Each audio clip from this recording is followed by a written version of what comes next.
dream too much. I tell myself that I can't stop. We could see clearly now. We could see clearly now. That I can't stop. We could see clearly now. We could see clearly now.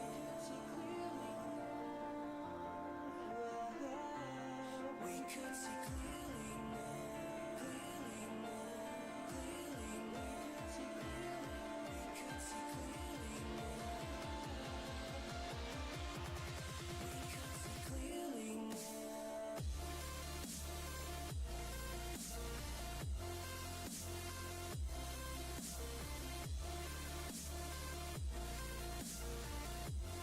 We could see clearly now.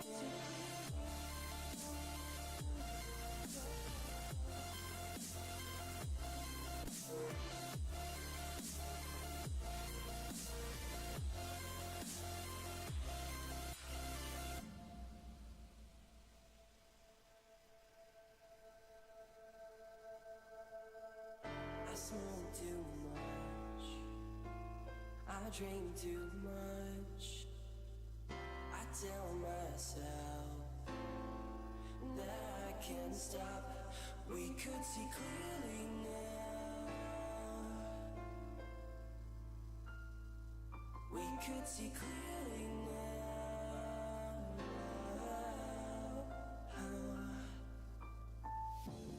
We could see clearly now.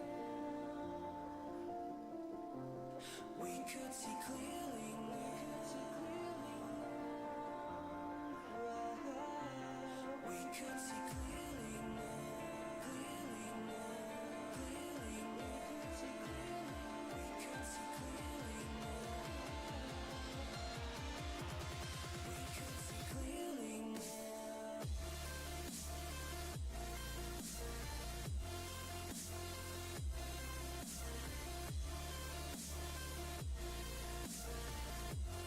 We could see clearly now.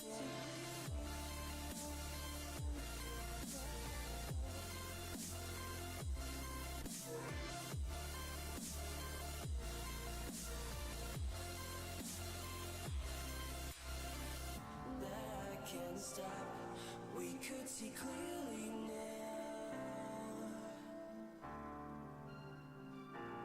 We could see clearly now. I can't stop. We could see clearly now. We could see clearly now.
man, you got to have that time where you just like disconnect from the scene, just the race. Like, and it's a race that I've created in my head, you know? But you have to step away from it.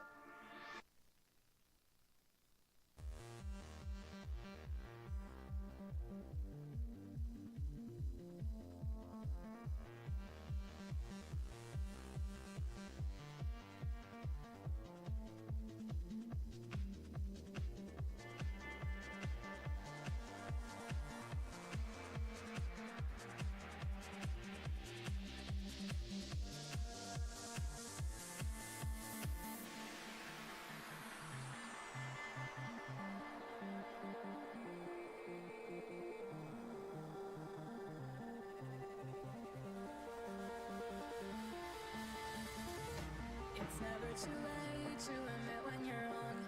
Turn a new leaf, see a new dawn. The time to decide has come and gone. Just give me a chance, we can carry on. I made my choice, these drums of your voice, they run through my head as I remember the day. Stay in this moment.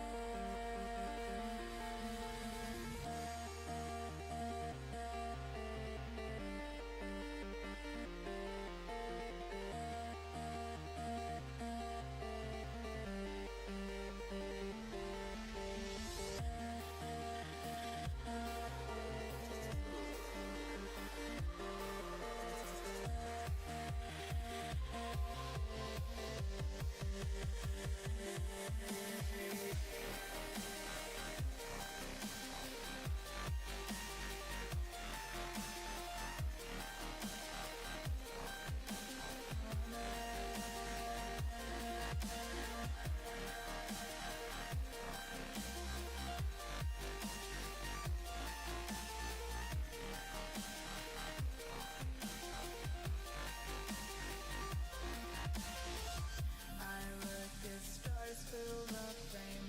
They say we're lost without aim. Today the stars will be red. Soon blue will guide us instead.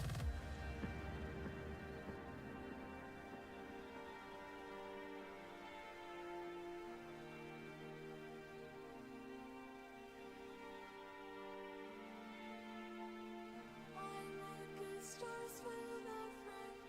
They say we're lost without aim. Today the stars will rerun. Soon blue will guide us instead. I look at stars fill the frame. They say we're lost without aim. Today the stars will rerun. Soon blue will guide us instead. This is what I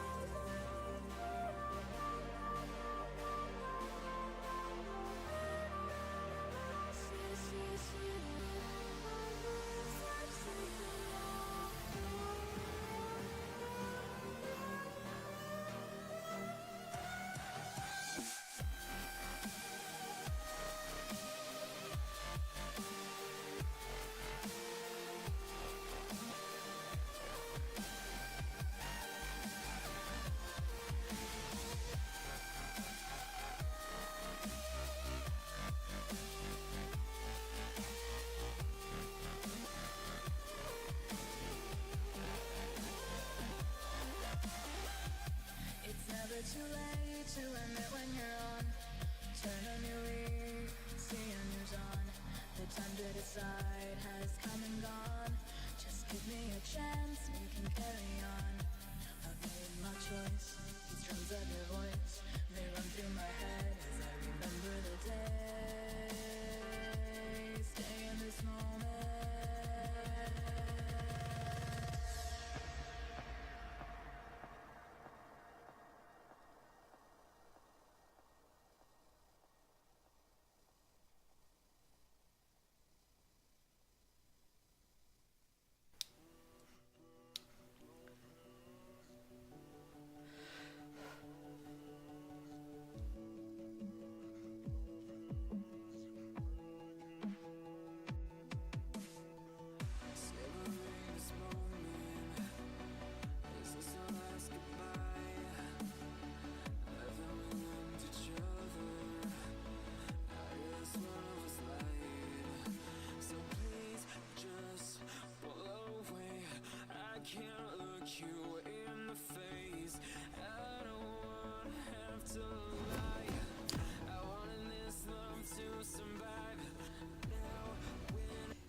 Sorry about that, folks. Welcome to the Reverie Esports Open number 73. I'm Effective FX. I'm back from my vacation, being joined, of course, by my faithful partner, Octavian.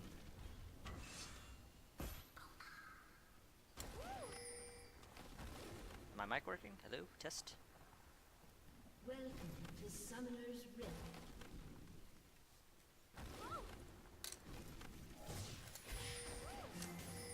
I think my mic's working. Apparently Octavian can't hear me though. But we'll get that fixed. I'm not quite used to this new client just yet. How do I get this to pop up?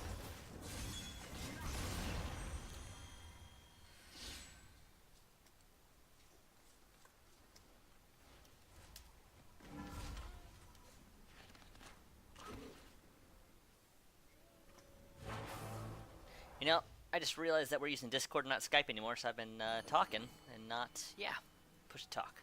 That's a thing. Minions have spawned.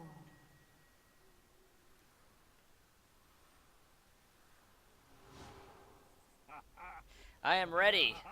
Once again, just so that because I didn't have my push to talk button pushed, Octavian didn't hear my introduction. Welcome back to our Reverie Esports Open number 33. I am back from my vacation. I'm happy to be back, and I am happy to, of course, be joined by the usual partner. I have Octavian. Hello, hello, hello. I never left, this time at least. Though, I have taken my vacations in the past, so thank you, Effect, for sticking up for me then, and I'll stick up for you this time around. As Blue Buff is being harassed here, we've got a game a little bit further back in the series than we usually do. Had some issues getting into the spectate mode for our semifinal match, so we're in the quarterfinals here, and it is between NCSU Prime and the Villainous Fruits. Villainous Fruits. Who are composed of Dirty Orange, Malevolent Lemons, Dreaded Banana, and Booper D2. Which is not really a fruit, I don't think, but I don't he think can it pretend. is, but we'll let it slide. He's the They've got 3 out of 5. That's not bad, as far as themed teams go. So this And at least none of them have a name that is only lines. Looking at you, Jin. Barcode. I'm gonna call him Barcode. That works. As we are taking our time, looking down at the bottom lane, looking up at the top lane, looking all over the place, and our Giscard has gone with a rather unusual pick, nowadays at least, with the Nautilus top lane. And in the mid lane, we've got Shadow Visions on a decently unusual pick as well, with Talia, beautiful double stun from Hani. Malevolent Lemons actually shifted forwards. The Ignite dropped from the Bard. Exhaust traded back onto the Barcode man himself. And Malevolent Lemons is looking the worse for wear here. He's We'll see whether or not he gets juiced. Definitely not where he wants to be, especially with the Ooh, the non-field Deathfire support. touch is burning, but Malevolent Lemon's actually got a tiny bit of health back, I think, from Feast. The mastery point. Dreaded Banana's now in trouble, though. He doesn't have any to carry anymore. And first blood goes to Jin. That would be NCSU Prime picking up that first blood. So, quick question: how do I get the character thing to pop up to the new client? On the bottom left, there's a little eyeball insignia. Click that, and then click scoreboard. And it should pop up. Aha! Much better. Yes, for some reason, Riot by default has turned off the scoreboard in spectator mode. I'm still not 100% sure on why that's in effect, but it's pretty easily remedied, one way or another. Quickly enough. And yeah, first blood going over to Barcode's Jin. That's a good place to have it. That's going to help snowball that lane, which already is, I'd say, in favor of the Jin. Absolutely. Because Ezreal not too hot in the 1v1 matchup there in laning phase. He does all right farming for himself, but usually he's just playing for the later game. We do see that Malevolent Lemons has... It is hard. It is difficult to say that name without giggling a bit. Booper D coming to the bottom lane to just Booper D Hani in the back right there. That'll be Dreaded Banana actually, unfortunately, picking up the kill. That would have been very nice to have on Malevolent Lemons. The wrong fruit. Win or lose, I hope we see more of the Villainous Fruits, because I love the name. Oh, they have wonderful names that make you giggle without being horribly inappropriate, so I can't shout them on stream. You know? I like actually being able to do play-by-play without having to think about the horrible things that I'm saying. It's like, How can I Now I'm phrase just their saying name without fruit making words. it appropriate? Yes.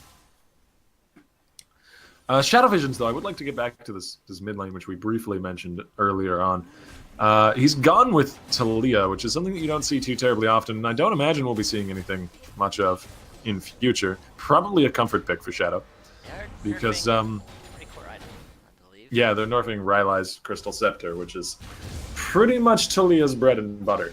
And, yeah, that combined with the fact that the more recent changes to Talia have really screwed over a lot of previous Talia players by just changing around where her damage is, making her, what is it, the W.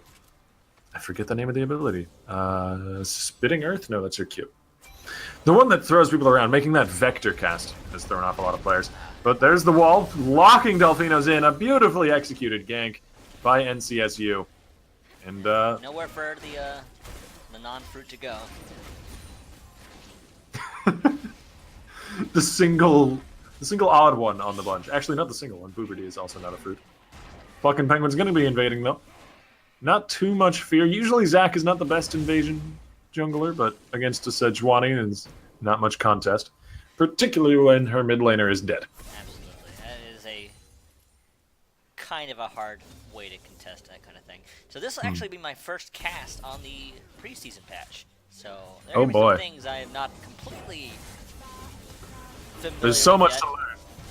They invited a gardener to the Rift for some reason. There's just plants everywhere. I wanted to spruce the place up. Nice placement there on the Spitting Earth. I believe is the Q for Talia, though. Who even plays Talia? Is that even a champion? I think she has a lower play rate than Aatrox, even, which is quite an achievement. Dreaded Banana is going to get the dreaded CC chain, but Malevolent Lemons is aggressively protecting his support. Getting some good damage onto Barcode, who has to burn the heal, but Malevolent Lemons then has to flash back out. Here comes the legendary Booperdeet. Yeah, Booberdy is going to flash in for the guaranteed knockup. Barcode is down. I repeat, Barcode is down, but Hani looks to be escaping here. The binding doesn't land. Actually, Malevolent Lemon shifting as soon as he comes out of the magical journey. Avoids that cosmic binding connecting with the wall, and he'll give himself a double kill. Dirty Orange, though, is looking to be peeled top lane, and our Giscard is the one with the knife. Or anchor, as the case may be. Orange desperately attempting to punch Gisker to death, but Penguin says no. And that's going to lead into a dragon on the bottom side of the map, though, as seeing the jungler top side can prompt that, particularly when you've already gotten kills. Shadow Visions, though, wow, that was super aggressive going for the kill. Delphinos, step off of the broken ground. He almost killed himself after that trade by standing on a dangerous set of rocks. Delphina's popping both escapes to escape from Pluck and Penguin. It's kind of hard to see. I'd actually have to go back and watch, but it looked like the Talia Earth Shove that pushes them in where they want.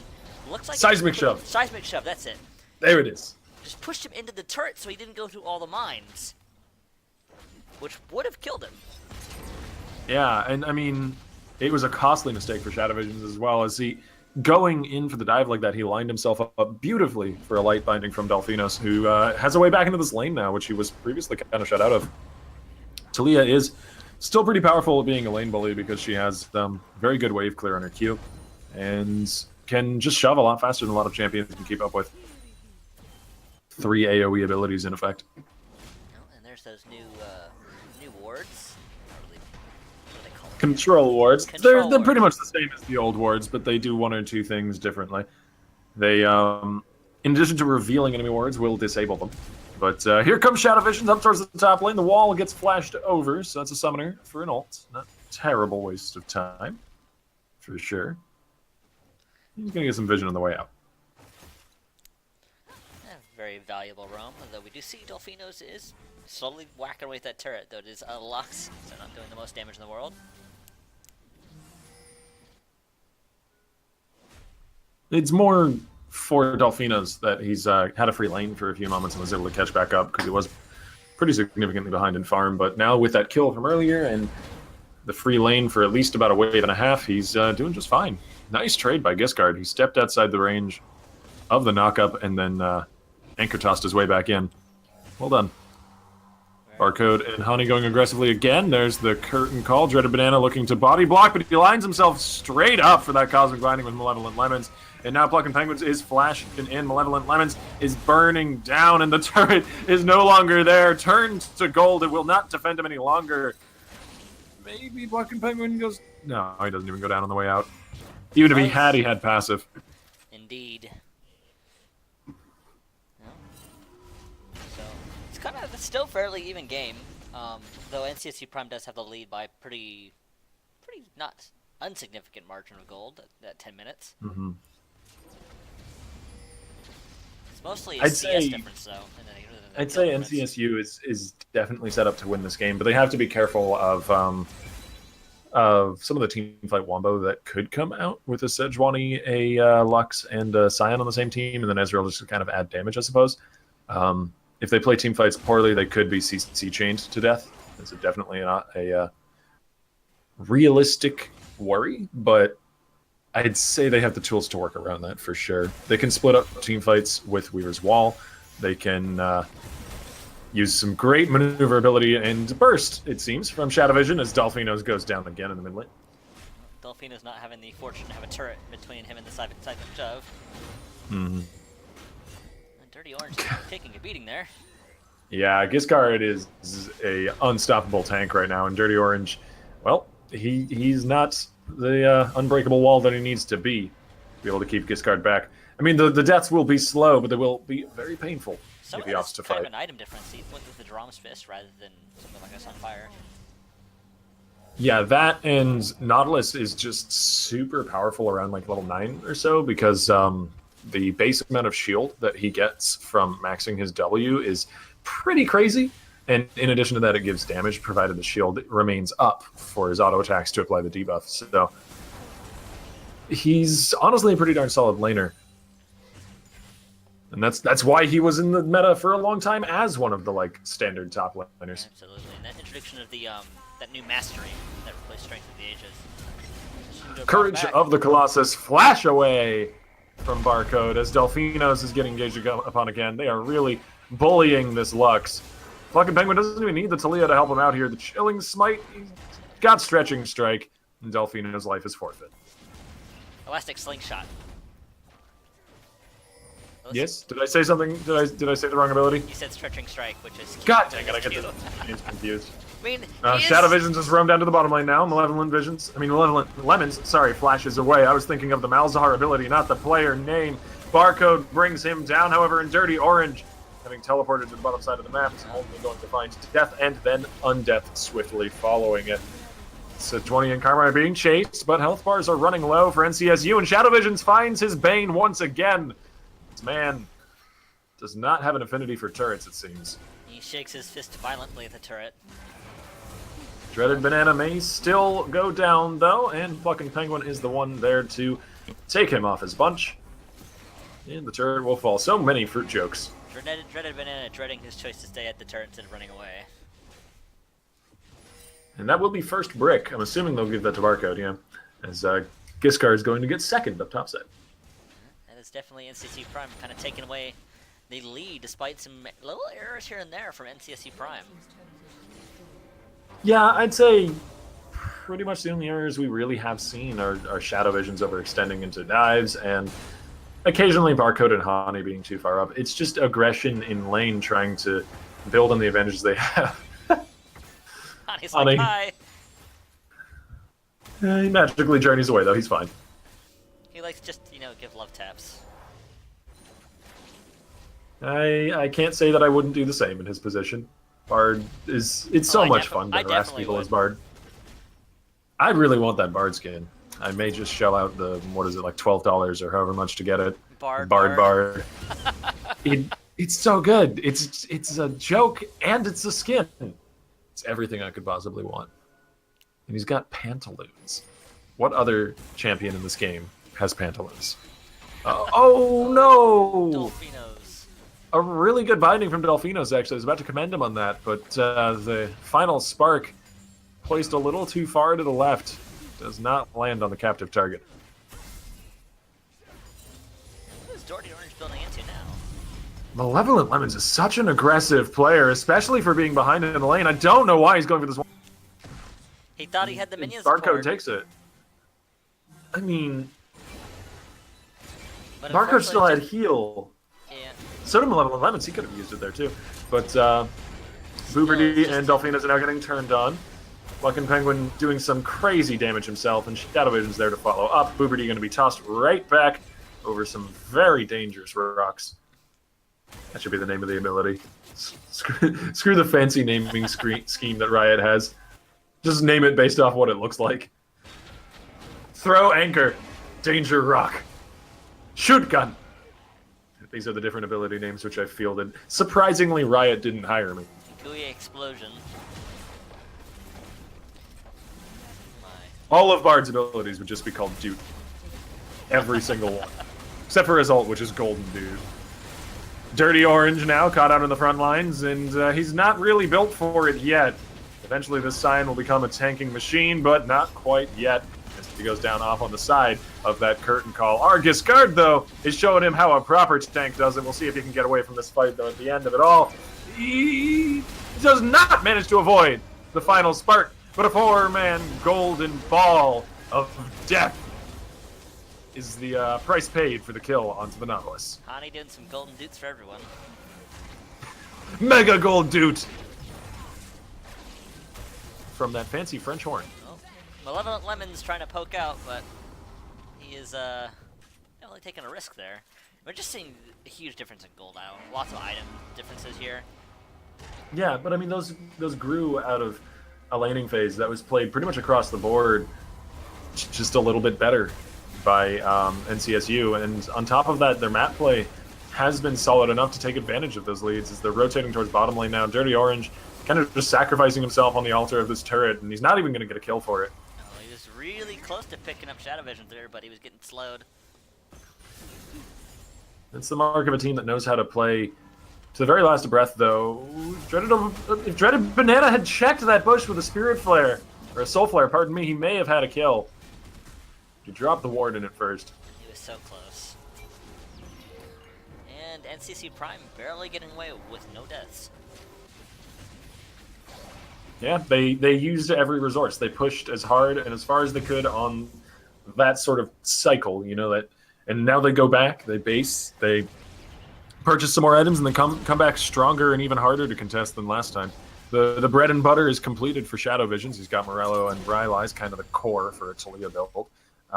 We've got 2 massive tanks to play the front line. Pluck and Penguin and Giscard both have an item and a half to 2 items each. And Barcode is rocking that new Jhin build, Essence Reaver into presumably Infinity Edge next. That is true because they did change how armor penetration works. So Yes. Ghostblade just isn't quite Well, as good on 80 carries. On top of that, they also made it so that Ghostblade no longer gives you attack speed. That's one of the main reasons why Jhin used to build it so frequently, because he would convert attack speed into AD. So Ghostblade's active would give him crit chance, which he turned into AD, and attack speed, which he turned into AD, and Shadow Visions is unstoppable. Dolphinos literally went from 100 to nothing and not even half. 2 spells? Yeah. I think it was just the Seismic Shove and Unraveled Earth, and maybe like 1 Q proc. Talia's mid-game power spike is pretty crazy. The problem is she's kind of awkward to lane with and has a few weaknesses of her own, but they were simply not exploited this game. And Shadow Visions is rolling out of control. Seems to be probably a difference in laning skill, considering where most of this gold is coming from. Shadow Visions dropping the Weaver's Wall, forces the flash. Here's Curtain Call, though. Barcode is going to take a few shots. Move the camera over, see if he's landing them. There's the 4th one on the Dreaded Banana, having the health of both bottom laners. So that's a useful Curtain Call.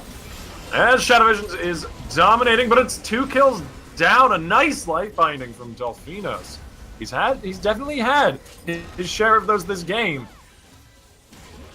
And that's actually a really favorable trade for the side of the Villainous Fruits. Absolutely, that was exactly what they needed. It was bloody for sure, but they just about managed it. Well, Pluck and Penguin's trying to steal this blue buff. He might just get it. He's gonna get Yep. it. We'll see if he can make his way out, though. they can interrupt the elastic slingshot if he does try to escape. He's slingshotting back in onto Booberty. He gets the shield off the Courage of the Colossus. He's picking up his little bits of Pepto-Bismol that he's throwing all over the place with that pink Zac skin. And he's out. Man, Booper D so close to dying there. That was their best bet at interrupting the elastic slingshot, but he was just so low. Yeah, and that was an intelligent re-engage from Plucking Penguin. I mean, he knew there just wasn't enough damage to bring him down, so he turned around and harassed a Boober D away. Well, seeing our Guard doing Nautilus things. Yeah, Shadow Visions is waiting in the wings. We'll see if they can find themselves a pick. Something that NCSU has been doing more than adequately this game. Half of Boober D's health is gone, and Argus Guard is now working him with that crowd control. Just one more tick of the anchor dot. Argus Guard flashes forward for it, and Shadow Visions brings down his companion. Another nice binding. The final spark a little bit late, though, as Dirty Orange gets the kill post-death. Solfinos does not quite get out, though. Shadow Visions looking for some revenge. Will find it. Weaver's Wall to cut off any hope of escape that Karma had. Malevolent Lemons is so far up again. This has been one of the most aggressive losing Ezreal games I've ever seen. Has no fear. Perhaps he should learn to fear, though. A nice shift over the wall. He's chasing a kill. He's got a team on him, murdering him as he goes, and he's chasing a kill. Didn't quite get it. Hani was able to get out. The thought of escape just never crossed that man's mind. Dirty Orange going after Barcode. Look at the cooldown on Shadow Vision's Q, by the way. As soon as that 5th shot is expended, he's able to fire again. It's pretty crazy damage output. Look at the shield on Giscard, my god. He's got like an 80 carries worth of health as a shield on top of his regular health. That's just crazy. It was because of Courage of the Colossus plus the Titan of the Depth. What's it I called? may be incorrect. I don't remember what it's called now. Titan's Wrath. That is it, yeah. And Titan's Wrath already has like the highest base shield of almost, or highest base shield health of any shield in the game almost. Pretty close. It's got quite a bit of shield. The other thing is it will scale off of his maximum health. So since he's stacked so much, he's actually getting, I believe, like a 500 health shield, I'd estimate. Let me take a look at the exact numbers. Yeah, 545. 550, sorry. 550 health shield. It's pretty significant. Yeah, I'd say so. And the tooltip doesn't lie there. On damage, goodbye. Nah, no real play-by-play casting to do there. 2 abilities used, Shadow Vision gets another kill. It seems to be the trend now. But yeah, with other tooltips, with damage, the tooltip kind of lies because yes, it tells you the damage, but it can't tell you the mitigation the enemy will have, so it's never 100% accurate. But shields don't have that problem. There's no mitigating those. Knockup not quite landing on a Shadow Visions. A good final spark lands onto 2, followed up by the Ezreal ulti, but Malevolent Lemons is once again at the front of a fight, and that simply is not his job. Dolphinos is going to go down, and Dirty Orange is next to follow. Dirty And Orange barely getting away. I don't know if there's like a way back into this game for Villainous Fruits anymore, no matter how fruity nor villainous they may be. Giscard does not care. Not at all. Definitely Nexus think you have turret. to ignore turrets, especially when you procs those shields. Yeah, Courage of the Colossus as well will stack on top of the Titan shield and be quite effective. That one's just a flat number. It doesn't scale off health, I believe. But at higher levels, it can be quite a bit. It's the reason why you're seeing a lot of these tankier top laners come back into the meta now. Courage of the Colossus is pretty much single-handedly responsible for that.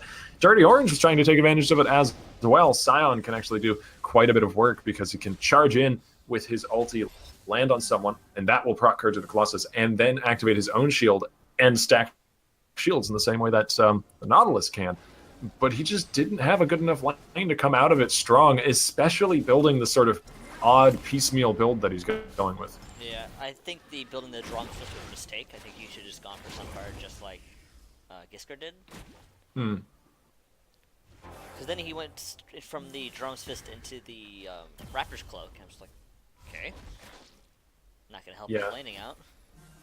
It's because a champion like a Scion or a Nautilus is supposed to do enough damage while building tank to still be a threat. So there's not much reason to build pure damage on them, or off damage or something like that. Delphinos is gone. There's a curtain call. They're going to continue the chase here. Dread Banana gets marked out by those bullets. Quite a bit of a slow. Shadow Visions is diving in, perhaps a little bit too far. He does get shut down. Bard ulti lands, but fucking Penguin is there to take advantage of it right there after. Barcode is getting chased off by Dirty Orange, but the team turns back to help him out a little bit. Meanwhile, Giscard is doing the same, but there really isn't a team to stop him from chasing. Dreaded Banana will melt, and Puberty is the last force standing, but not for long. It's a double kill for the Barcode, and likely GG going over to NCSU Prime. Barcode is super low, but these turrets are just melting. And with playing Penguin and Gisker tanking these turrets, there's nothing that he can do. Dirty Orange falls. He's still got some undeath. Perhaps he can make something work with that. A little bit indecisive. Charged Honey and then Barcode. He's going to get kited down. Delphinos will be bursted away, and with super minions banging on the front doors, this Nexus will not last long. That is going to be NCSU Prime taking the win in this quarterfinal match. And with that, we can go into the semifinals, or perhaps have to wait another moment. There's a shutdown. For Malevolent Lemons. They never let it end clean. Valiant's And attempted the by villainous fruits. And we'd love to see them back, if only for their names. But they did have some pretty bright spots, too. Delphinos had landed some really nice light bindings. And Malevolent Lemons, he traded pretty well whenever he wasn't opting into crazy trades. It definitely made some minor errors with his aggression. It's one way to put it. For sure. We're going to go ahead and get into the next semifinal match, though. Shouldn't take us too terribly long. And we'll be right back with that once we can. So don't go anywhere, folks. We'll be right back.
welcome back. We are here with the semifinal match between NCSU Prime and Asa Dudes. Yes. That's quite a team name they've got themselves there, but just so everyone else appreciates how just confusing this one is to pronounce. A capital SUHHHHHH. And then the word dudes in all caps. Well, they're officially known as the Dudes now. They are? They're the dudes? Or are you making that decision? Is this an executive decision by effect? This is an executive decision by effect. Okay. NCSU Prime versus the Asa Dudes. Well, they do have a Keira Knightley on the team, so maybe it's Keira Knightley and the Dudes. Maybe it is. But one way or another, we've got two teams, both of whom I'm excited to see on the Rift here in the semifinals. And let's get into the picks and bans. Poppy, Hacker, and Syndra, pretty much standard ones so far, though the preseason meta is pretty wild out there. Yeah, fluid. Fluid's a good way to put it. It certainly is going to be for me. I played one game on my vacation. I tried to, I should say. I played on my old laptop. But I bought it when I was 19 and I'm 27 now, so it has not aged particularly well. Did you win? No. I won lane. No. Does that count? That's depressing. Yeah, we got into team fights and it was literally a slideshow. I don't think that counts, but was it a pretty slideshow at least? It was a pretty slideshow at least. Were the frames numbered? Barely. Poppy, Hacker, and Lee Sin, Syndra, Zach, and the final band is pretty much up in the air as these teams are, I believe, both. Some of these players I definitely recognize as returning players to the league. And CC Prime is definitely a returning team, and I recognize pretty much all their players except for Barcode. Well, Barcode could very well just be just about anybody. That is true. It's a pretty popular way to make a Smurf account. I recognize TSM Lane and Gunshin for sure. I do as well. And Lord Goose as well, though. I think that may be an alt account for someone else that I'm not remembering correctly. One way or another, these are players that we've seen in the league before. These are teams that we've seen in the league before, aside from us Dudes. And so we can expect some, at least, interesting play. Probably bloody. That's generally the way with an amateur league. You either have these games that are entirely silent for the first 15 minutes, and then First Blood just seems to spark something, and everything explodes. Or you have games where they invade as a 5-man level 1, and just everything gets rolling from go. Unfortunately, level 1s just aren't very common. I think the last level 1 we saw at the very beginning of the previous match was probably the first one we've seen in a long time.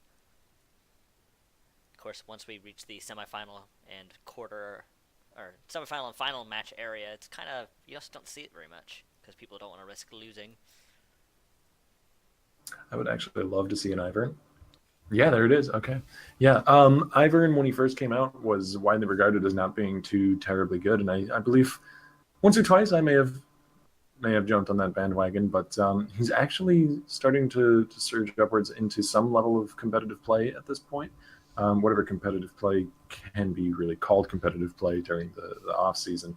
It is something of a some foreign league played him one game. I don't remember which league it was. It might have been one Chinese league. I don't remember though. But he is actually quite powerful, specifically building I believe it's runic echoes into Athenes, and his shield gives a pretty potent heal as well as just being a very large shield. And then if he lands the root onto an enemy, it'll also give the AD carry a way to get into a fight and auto-attack an enemy pretty safely. So Ivern definitely has his place in the meta. I think it's still being worked out exactly where that is, but nowadays people are playing him jungle and going a pretty supportish route. And this could be Lord Goose taking the Trundle top. Very kind of a versatile top laner that can go against most things fairly well. And it's hiding their mid lane pick, which I think makes a lot of sense from us Dudes. Absolutely. Such a weird name. And that forces them to blind pick a mid lane. It forces NCSU to blind pick a mid lane, though. And with a focus on mid lane from us Dudes bans, that makes a lot of sense. Victor is probably one of the safest blind picks they could go with. Absolutely. And Shadow Visions, of course, we've seen him play Victor before, and he's definitely not bad at Victor. and say he was pretty good, actually. And there it is. The victor is the choice they've gone with. We'll see what the answer is. Since there was such an emphasis in this pick ban on the mid lane, saving it for last to counter pick, banning out 2 mid laners. Also, dudes have to have some sort of plan. Well, Gisker did take the Gnar instead of a Nautilus top, opting to not pick the Nautilus into a Trundle. Yeah, I don't think Nautilus would be able to get a lot done in that lane. Certainly wouldn't be horrible for him. He would be able to survive the lane, but late game he's just gonna get dominated by the what do they call Trundle's ultimate now? I've forgotten. Subjugation. Subjugation, that's it. Subjugation. And Yeah. then Nautilus is like, I don't know, I'm not a tank. And Trundle's like, I am a tank. Oh, Azir would be fun, but We don't see a ton of maybe Azir anymore not. since his last rotation of repeated bats to the knee. Yeah, but looks like we're going to be seeing another one, Gunshin, go to the Azir, provided, of course, that they are in LCS order, which I believe they are. And Vayne, too, a point we didn't hit on. You don't often see Vayne so readily picked that early on in the draft, but Vayne has actually sort of been tumbling her way up through the meta recently. If you, Did they buff her see. recently? Somebody told me that, but I have not checked the patch notes for this last patch. I don't believe she got any numerical tweaks, but what they did is they changed the way invisibility works. So Vayne's invisibility is now completely unbreakable except for by turrets or true vision effects like a Twisted Fate ult, something along those lines. Okay. Pink wards, which are now called control wards, no longer actually see through the invisibility granted by Final Hour's tumble. And on top of that, there's a build going around which takes advantage of some of the new lethality items to do quite a large burst of damage all at once with Vayne. It's Static Shiv, Infinity Edge, and I believe it's Veil of the Night is the name of the item, which makes it so that if you've been out of sight of the enemy team for more than half a second recently, which you can easily accomplish with Vayne's ulti, you get a boost of damage based off your lethality on your next auto attack. And then that plus an Infinity Edge crit with a Static Shiv proc critting means that Vayne can ult, tumble forward at you, and do about 2/3 of your health with an auto. That's kind of silly. I look forward to seeing that in the game, though. So a lot of Vaynes will max tumble first nowadays, and build into that sort of one-shot build and just go for the squishies rather than being a tank melter like she used to be. Though she still certainly has those capabilities once you get to the end game, and she has both the Q and the W maxed. Okay, then. So we're about 2 minutes into our delay. So we're going to take a small, tiny commercial break. And once we are in the game, we'll be back. So don't go anywhere, guys.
And we're back!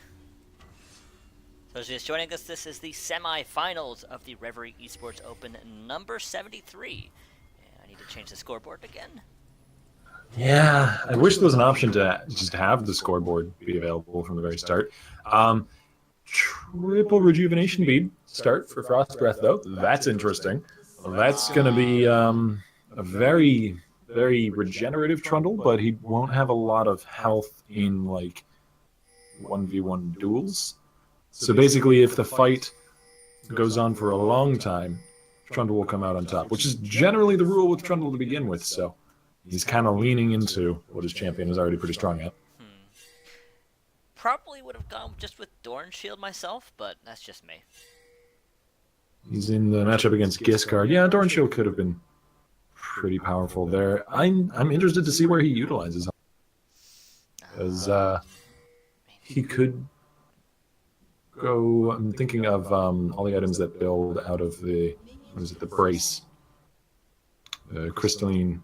The Ruby Crystal and the Rejuvenation Bead build into the... Oh, what's the name of it? The Crystalline Brace. There it is. There's that, which of course... Well, there's a lot of items that... Which then, yeah, the Banshee's Veil, Warmogs built out of it. Like, there's a part of me that really wants to say that he could go for the Locket, but no, not anymore, because they changed the build path of that. It no longer builds out of health, nor out of regen. It is purely armor and MR nowadays.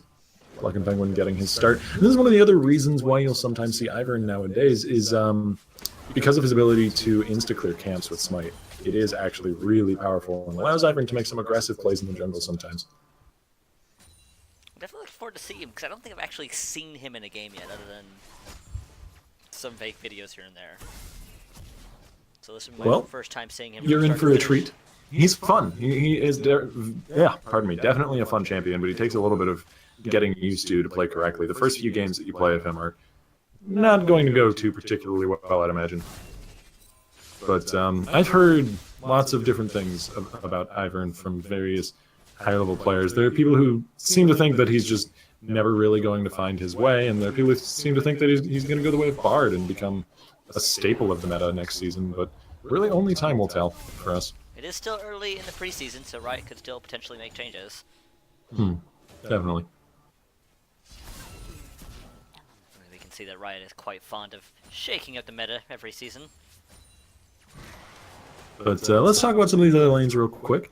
The thing about Lord Goose on this Vayne is that while he does have access to that relatively cheesy one-shot Vayne build that's been making its way through the meta, it's also just going to be a difficult lane for him. He's picked Vayne into one of the hardest straight-up 2v2s to play into, as almost any AD carry, Caitlyn and Karma. And he's playing it as a champion not too adept at coming out of a lane that's Vayne that is not rough. well known for her laning prowess. But so far, going decently well. Only 3 or 4 CS back, not too far down on health, and hasn't been harassed back so much that he doesn't have any presence in the lane. He's just going to basically always have to be farming into the turret, though, which Just taking some eventually damage will there. take his time. No. They are taking some harass, but the Nami sustain is keeping them up.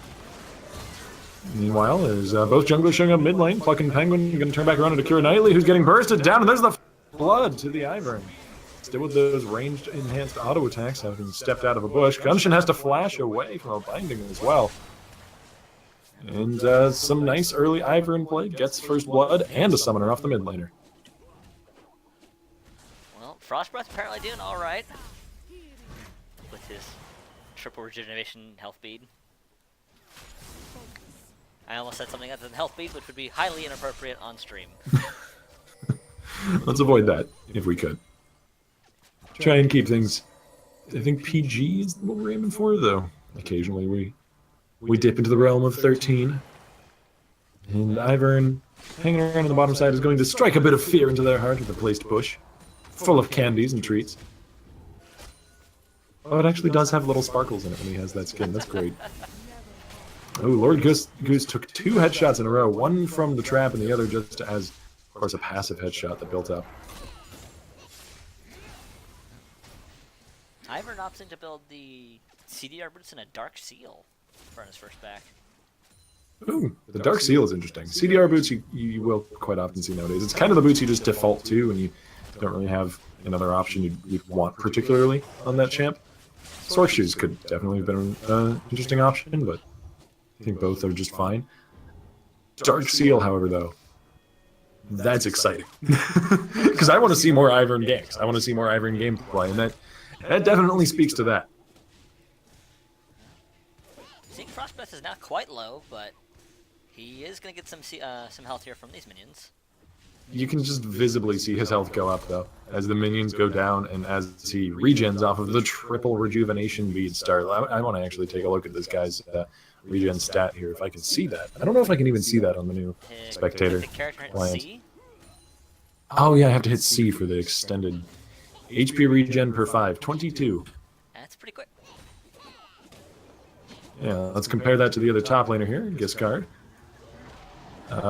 Actually, only 2 more. Wow. Giscard has 20 HP regen per 5, so... And on top of that, he's got the extra damage and health from the Doran's Blades, so... That's why you often see that item, or one of the other Doran's items, as the start. They are just so terribly efficient.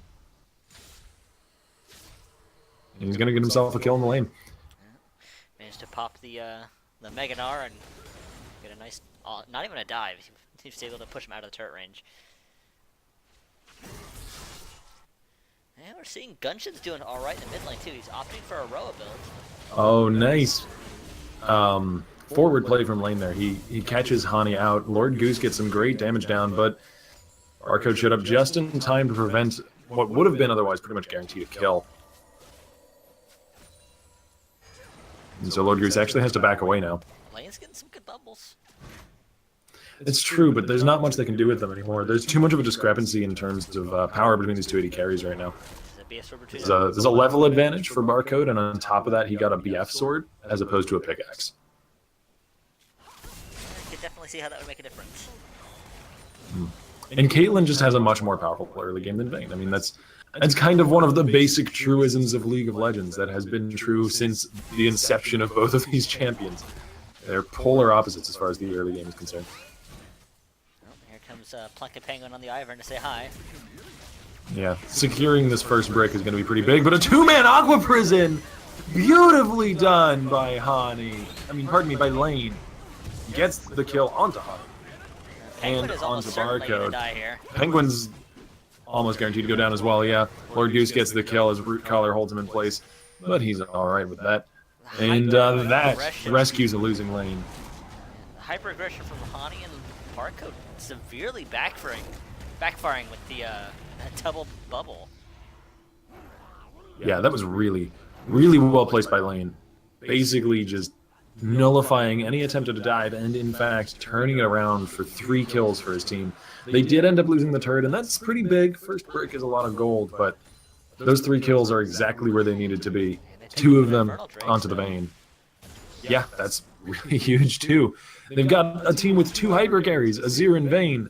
I mean, Azir may have been nerfed a few times, but he still just macerates people with his damage if he gets rolling. He can definitely still put out some pretty heavy DPS, which is crazy considering that he's been hit with the nerf bat like 8 times in a row. A lot of the nerfs have been to his laning presence and prowess, which is honestly to some degree justified on a champion that scales that well into the later game and is a late game menace as well as being a laning presence. Like, it goes back to the sort of dichotomy we were talking about bottom lane between Lord Goose and Barcode. I mean, imagine if somebody with Vayne's level of damage late game had a Caitlyn's level of range early game. It would feel kind of bad. Plucking Penguin, though, finds Kira Knightley, and he's going for the 1v1. He made solo kill here. The red buff is burning, and Plucking Penguin gets a few more stacks for that there Dark Seal. Gunshin could go down. He has to flash away from the Chaos Storm. The heal from Lord Goose to get him out of range, but Lane is now left all alone. He's turned quickly into some delicious sushi. We'll see whether or not the Vayne can escape. A stun against the Walkus card. Goes down. Shadow Visions gets a kill, though. Gunshin waiting around the wrong corner. Finds a death laser for him. A little bit of sloppy play there from dudes there. Kind of weren't as coordinated as they probably wanted to be. And Plucking Penguin's Dark Seal is starting to pay off. 4 stacks for him. Throws some hard rock candy at the tower, brings that down, and the lead is definitively in the hands of NCSU right now. About 3,000 to 4,000 gold, fluctuating, 10 minutes but is not pretty insignificant. solidly ahead. Oh, definitely not. 3,000 to 4,000 gold at 10 minutes is pretty good, actually. That's quite stable. Keira Knightley is going to get stunned up here, and, movie career aside, not going to survive long in this wilderness. Or was she a singer? Actor. Oh, man, I'm uncultured. Yeah, she's an actor. Okay, I had it right. Movie career. To be fair, I only recognize her from Lucky Number 11 and Pirates of the Caribbean. Well, you recognize her, which is more than I can say, though. Saying Pirates of the Caribbean, now I do know who we're talking about. But Frost Breath, taking up the front lines, is not going to take him up for very long, though actually, he is regenerating quite a bit of health here, and they just can't melt through him. That subjugation, keeping him alive. But it still comes at the cost of a third turret, every single outer one having fallen. Gunshin tries to replace it, but, you can't fully replace what's gone. No. What's gone stays gone. Gunshin gonna happily take out that control word.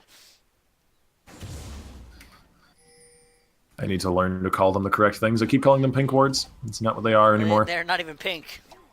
I'm living in the past. They're still kind of pink. They've got like a little Salmon? pink aura beneath them. Yeah, they're salmon. They're salmon wards. Put them in the river. They're salmon wards. Oh, man. That's bad. Let's not revisit that place. Tis a silly place. Let's see. Not even if- a real river because it doesn't flow anywhere. Red team's turret has It's not a real river? Come on, man. It's like a pond. A very long pond. It's a river. I don't care what you say. It's a river. I've played League of Legends for almost 6 years now. It's a goddamn river. You can't take that away from me. You can put plants in my jungle. You can take away my ability to counter Akali's Twilight Shroud. You can take away my AP Caitlyn. I will never forget that. When they took the damage off her traps. But you cannot take away my river. Some aggressive play, though, from NCSU as we pontificate. Penguin just kind of dancing around the edges of there.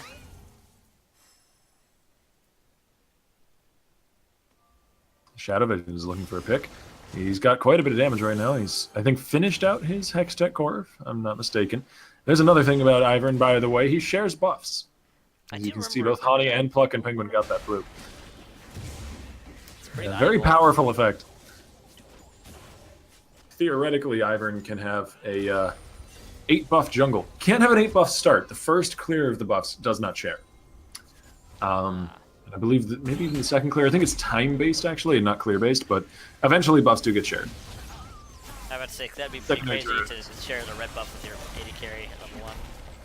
Yeah, it doesn't quite work that way. Because that would be crazy. Shadow Visions took a few too many tower hits there. He's down below half health now. There's potentially an opening here if the dudes can only find it. Break through the candy-coated armor that is holding them at bay.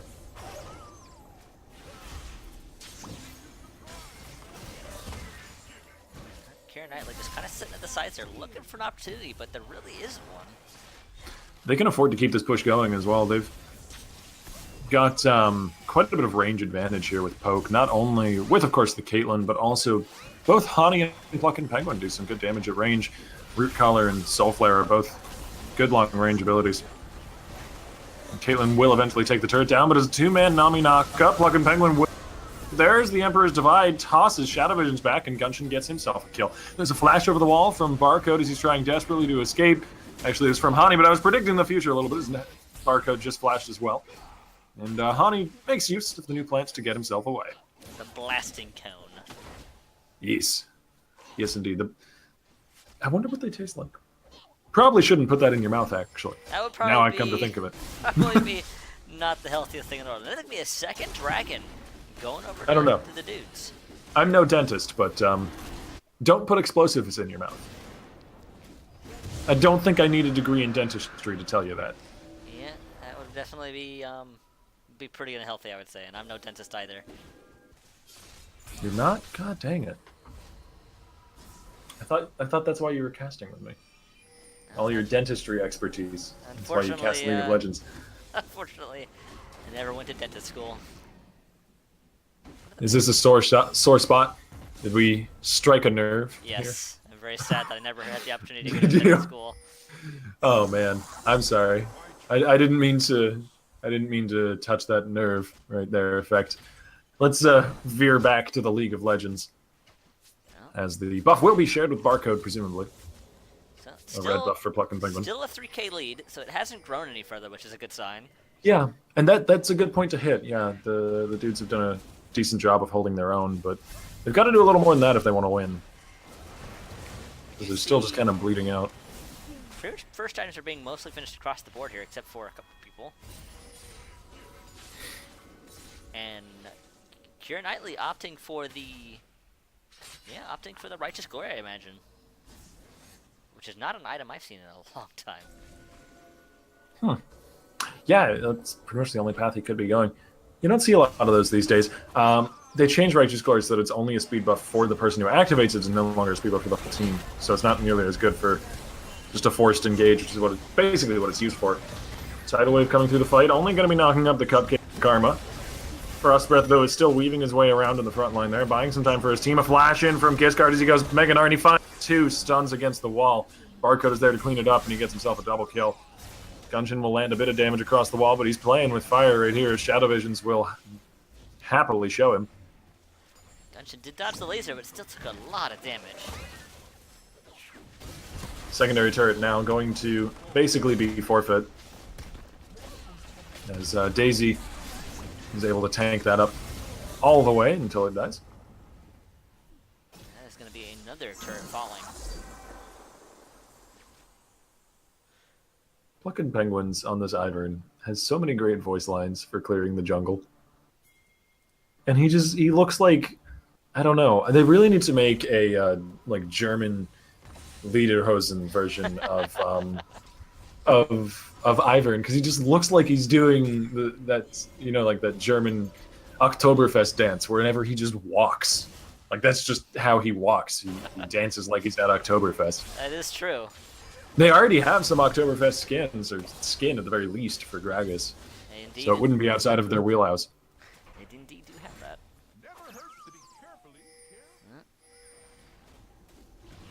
Oh, okay. Here's an attempt on the Rift Herald. Rift Herald is not alone. He never gets any love. Well, actually, Rift Herald has been changed once again in the preseason. I didn't see. I think it's the same buff as it used to be, but it's just easier to take now. Ooh, Keira Knightley. The Righteous Glory sped him. Well, actually, it didn't speed him out because it only gives you speed buff when you're running towards enemies, but it slowed nearby enemies after the end of it. Intimidation factor. That's the important thing. These bushes that Plucking Penguin is placing, by the way, those are they're not to hide him, as he's right next to a turret, so obviously the enemies can still see him. While in a bush, Ivern gets range on his auto attacks, otherwise he's melee. So he's dropping those down so that he can assault the turret from a safer distance. I did not know that, to be fair. Like I said, I haven't played. For those of you in the audience and on the caster desk who may be unfamiliar with Ivern. But he's built that new support item. Redemption, is it called? Yes, as well as in Athene's. That's it's one of the interesting things about Ivern. He's this sort of AP support from the jungle, and we don't really have a lot of those in the game, which is why he is so neat and is so interesting, and a focal point for the discussion of the meta for next season, in my opinion, at least. 3-man ult from the Nami. Argus card gets melted on the backside. They're desperately going for this inhibitor turret to the point of basically ignoring their tank as he dies. Frost Breath, though. The tank for the other side falls. I mean, not really built too tanky yet. He's See definitely if not Lord the Goose can get tankiest any character work in the done. game now. Gunshin dashes in, looks for a really good Emperor's Divide, but he just does not find it. Keira Knightley now has to run away. His axe is flailing in retreat. And it's a double kill for the victor. Inhibitor turret will go down. Inhibitor soon to follow. And NCSU Prime is crushing it this game. They haven't taken a single secondary objective, but they don't need it. Who needs secondary objectives when you take an inhibitor at 20 minutes? You know what's so interesting about Ivern and about these support items that he builds? They're so key to the way that the Ivern jungle is played that he's actually foregone a jungle item pretty much entirely for them. He still only has the starting jungle item in what's the name of that one? Oh, The Talisman? Hunter's Talisman, yes. Yes. Not the machete, the Talisman. So yeah, there's such an emphasis on building these sort of kit-enabling items in the Athenes and the Redemption and the Locket now that he's just skipping over jungle item entirely. Their team's certainly not lacking damage with the Caitlyn and the Victor. Both Shadow Visions and Barcode are having quite good games. Now with an inhibitor down and super minions rushing through mid lane, we'll see what NCSU's next move is. They're gathering towards the bottom half of the map. They may just try and push down another inhibitor here. They're gonna go for their first dragon. It's just a Cloud Drake, but useful nonetheless. And we're only hitting 20 minutes here, and there's already quite a sizable, just about 8k for them. And we haven't really seen too much out of Lord Goose or Gunshin this game. Their KDAs are not horrible, but certainly nothing too terribly impressive. And in a lot of these team fights, they just haven't been able to put out the kind of damage they need to. Gunshin's going for a kind of semi-tanky build with the lots of the Rylai's and the Roa, so he's gonna be quite durable, but not gonna have the DPS if he had gone for something else. It's true, and he's got no attack speed as well, which is pretty interesting as far as Azir build goes. Keira Knightley pops into the Ragnarok. Perhaps a overreaction to being hit by the root collar there, but he's used to that being followed up by quite a lot more damage, but in the end he's still going to go down. There's the burn. Frost Breath now is cut off and alone from the rest of his team. Giscard's going to chase him down with Barcode to help out. Barcode even holding a red buff. If he just gets close enough, he can land a little bit of damage. It's a perma-slow anyways from the Frozen Mallet. His build is not lying. This is ignore the damage. This is basically the game right here for NCSU. Shadow Visions get some great burst. Or Goose is eliminated. And you got to look at the discrepancy here between a lot of these different matchups. Like, if we look at Barcode versus Lord Goose, it's 1 item and a half versus 2 completed, very expensive items. I mean, Runon's is not as expensive as it used to be, but it's still nothing cheap. Meanwhile, in top lane, it's a Frozen Mallet and like as many long swords as you can hold. Basically, just the Ravenous Hydra. There's such a discrepancy between so many members on the team, on either team here. The game was lost long ago, and it feels like the rest of it has just kind of been a formality. Basically, that's what it feels like at this point. Some questionable item choices. I probably would have not gone for the Ravenous Hydra on a Trundle against the Gnar.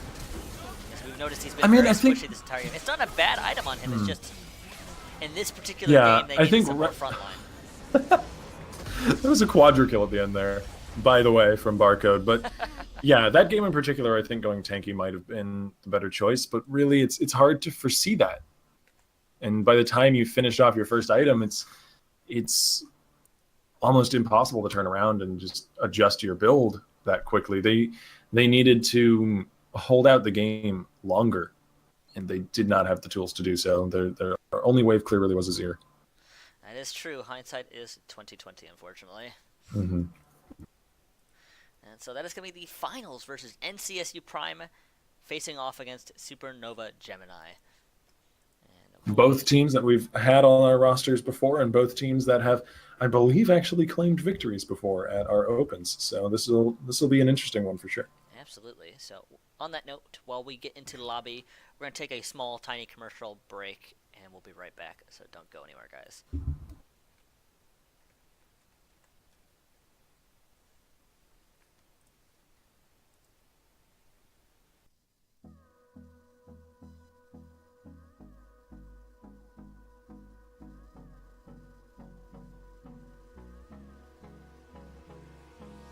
Hold me close till I get up. Time is barely on our side. I don't wanna waste what's left. The storms we chase are leading us, and love is all we'll ever trust. Yeah, no, I don't wanna waste what's left. And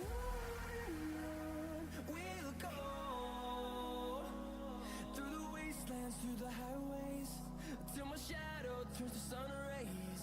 And on we'll go, through the wastelands, through the highways, and on we'll go.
And we're back. This is the finals of the Reverie Esports Open, number 73. For those of you just joining us, this is going to be NCSU Prime facing off against Supernova Gemini, both returning Indeed. champions. Yeah, and both organizations that have something of a pedigree in amateur esports for sure. So this should be a interesting match, to say the least. And I'm excited for it. This is the kind of amateur esports that I sit up in my chair and talk loudly for. Definitely don't want to miss this one, because this could be a very interesting match. LeBlanc and Syndra, though, taken out of the picture. Some focus on the mid lane, if you get what I'm saying there. I get it. Zach and Ivor, though, are banned. Pluck and Penguin is not going to be able to go back to the good old Green Father this time. And we'll have to see what else he can pull out of the jungle. I've seen him play some other things, but it's been a while since we've seen NCSU Prime here, so I'm not sure. I can't remember off the top of my head what he plays. I do know Zach is definitely his go-to favorite, from what I've seen. And alternatively, on the side of Supernova Gemini, there's a lot of focus on the jungle bans as well. I'm interested to see what this first pick is. Last time around, NCSU first picked Karma, which is a pretty darn safe first pick, even in the current meta, but Hecarim is an option.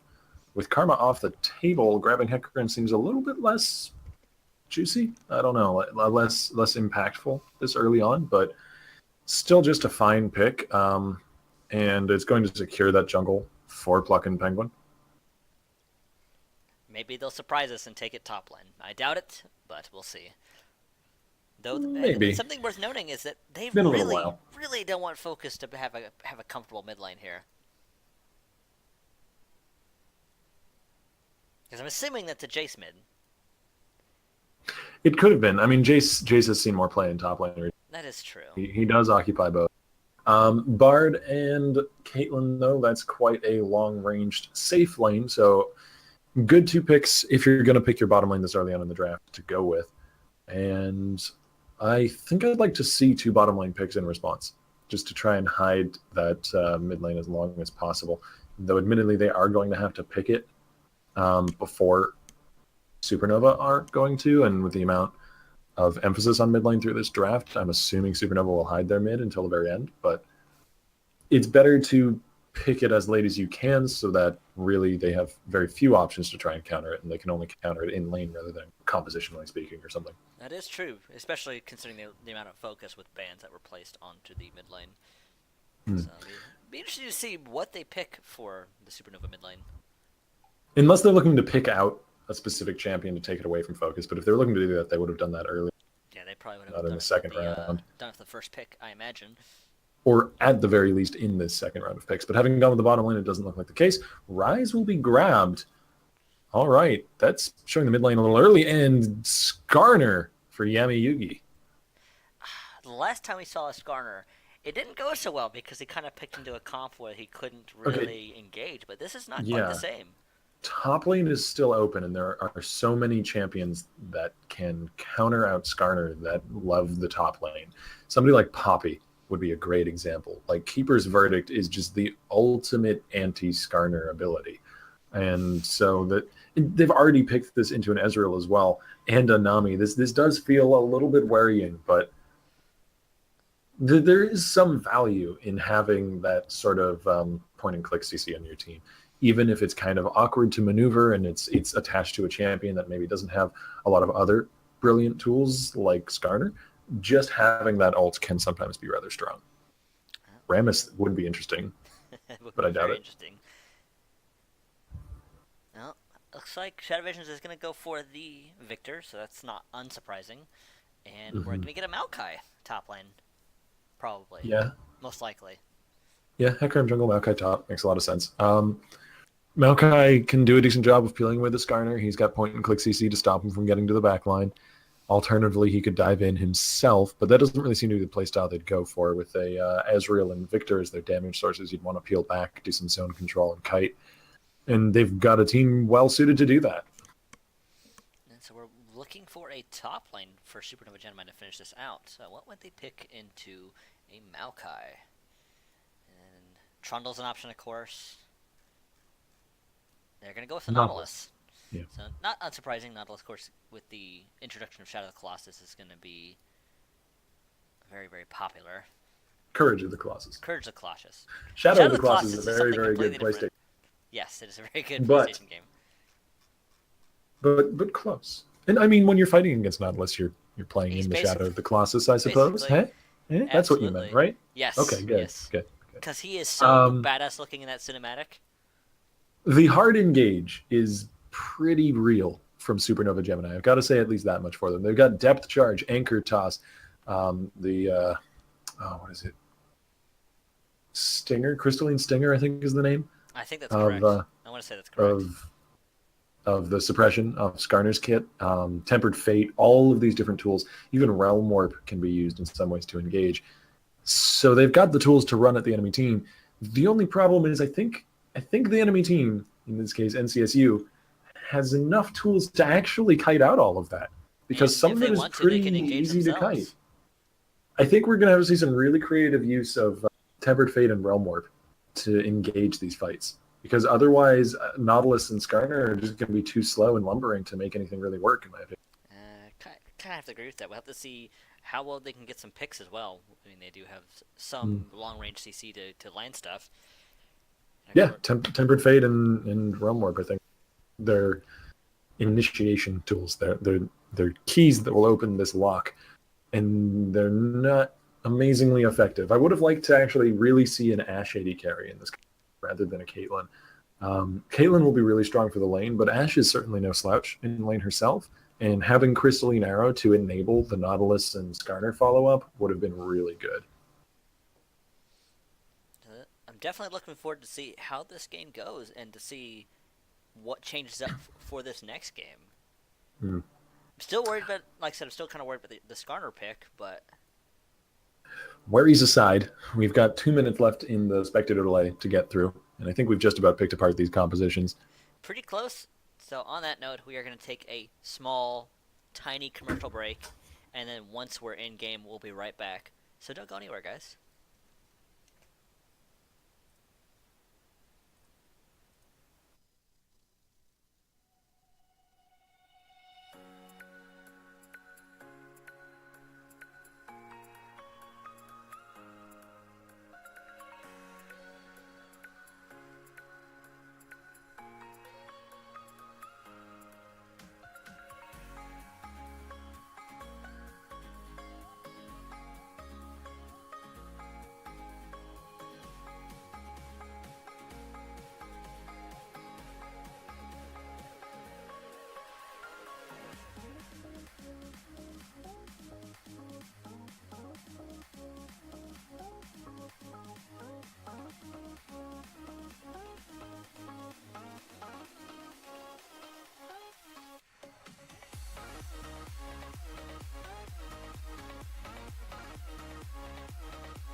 And we're back. This is the first round of the finals between NCSU Prime and Supernova Gemini, for those of you just joining us.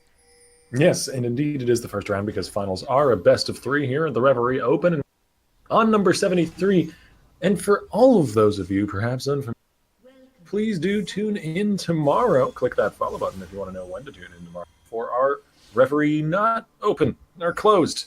The prize for winning a Reverie Open tournament, which has a free entry, is to be entered into our buy-in tournament at the end of every month. And the buy-in tournament has a cash prize. So that is actually very much worth putting in the time and effort into practice and put in your best, because that is where the best teams congregate. Of course, all the winners of our weekly open tournament show up, and then, of course, other perhaps larger organizations with a bit of a pocket, with a bit of a coffer of their own, can buy their way into the tournament as well to play off against those who won their way in. Absolutely. And of course we have these fun Skarner little, I forget what they're called. What is it? Spires? Spires? That sounds correct. Yeah, I think Spire is the correct term. Skarner's not exactly a common pick, so the name of his passive objects, something I have not committed fully to memory. I will let that much slip. The last time I played Skarner was when he didn't have those. Yeah, same actually. Oh, it's been a while. Me and the old bug. One of the things that depresses me about Skarner is that they changed his backstory and they changed his lore from being like depressing but interesting last of his race sort of lore to, I don't even know what. I think he's just some creature that lives in the desert and shrink now. Something. Yeah, anyways, some guardian or whatever. Anger about the changes in the lore is something that I don't think a lot of other people care about. So we're going to get to the League of Legends, and not the League of Legends, lore. Barcode took a bit of damage there. Yeah, and that's kind of to be expected. Barcode so far during the tournament, and we've kind of been following Barcode because we've been following NCSU just climbing up through the quarters and the semis and now the finals, has been in pretty favorable matchups in the lane. I think it was Jin that he had first off, and then Caitlyn in the next round. So those are both very lane-dominant champions. Got a lot of presence, and Ezreal does not fall into that same pot. So we may see some different play from the guy. Absolutely. Giskard and Eggnog doing slightly things. Ooh, Raccoon Tag is a damage. Yeah, nice binding onto the Barcode, though. Does mean Corte TNZ can fire back. I'm surprised that the lane is still here in the middle, though. Often when Caitlyn is matched up against Ezreal or some other such laner without much wave clear to his lane, or to his name for that matter, the lane gets shoved up very swiftly because Piltover Peacemaker is such a powerful tool for doing that early on, and it gives you level advantage. Well, you said it and it happens. They're no longer in the middle of the lane. It's true, but I just anticipated it being a little bit quicker than that, and that's actually true. kind of given some breathing room to Barcode.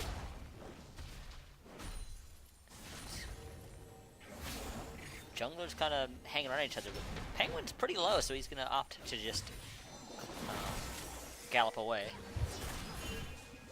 Yeah, Hecarim's first clear can be a little bit injurious. There's an SAT word for you. He can come out of it kind of worse for wear. And so meeting up with Yamayugi, he actually is not going to win that one. One of Skarner's few strengths. 1v1. Yeah, that's one of his few strengths, is he can actually handle himself in a 1v1, provided the enemy lets him. One of his few strengths is then immediately pointing a light towards one of his weaknesses, which is that most champions with some amount of mobility or CC can either CC him and walk away or simply dash away. Yeah. Skarner is very surprised that they don't want giant hugs from a giant crystal scorpion. Yeah, how odd that, I'd have to say. Quite a bit odd. wondering No, why it's not I on- loved my plushy scorpion when I was a kid. They don't sell them anymore. Something about putting actual venom sacs in the back of the tail. I thought it built character. Oh Penguin no, could be Plucking trouble Penguin! here. That was way too close to the turn. Flash in for the Oh, Focus, gets himself first blood. that was a nice little pickup by Focus. Plucking Penguin making a minor error there and just getting too close to the turret. Not even intentional. I don't know. I mean, I think he may have thought that Focus was in the shop and he was going to try and take advantage of that and use Devastating Charge to run him down real quick, but yeah, backfired something fierce right there. Oh, that was very unfortunate. Oh man. When the BM attempt pays off, or doesn't pay off, pardon me, backfires. That's the word I'm looking for. Focus, though, is going to be quite happy with that kill. Will allow him to go for an early tier, get that stacking up, though he's once again interrupting his base as Yami-Yugi shows up in the mid lane. And he's got a wave to farm. But once he does manage to make it back to base, he'll be able to get stacking real fast, which is quite nice for a Rise. Yami-Yugi just kind of chilling in mid, absorbing that XP. Yeah, and there it is. The tier plus the Catalyst. Doesn't do quite the same that it used to for a long time now, actually, but still worth going over that it is no longer just pure mana sustain in lane. Instead, it's kind of interactive sustain, as it requires interaction with the enemy champion to access the passive. Items. Mhm.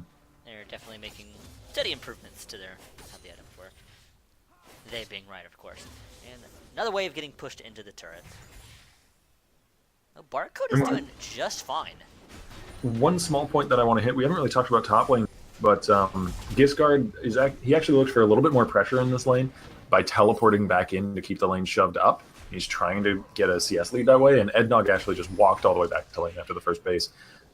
And Ednog is still just about even in CS, so that's really good for him, because it means that he can use that teleport now to try and get a lead somewhere else on the map for his team, whereas Giscard is stuck on the island that is top.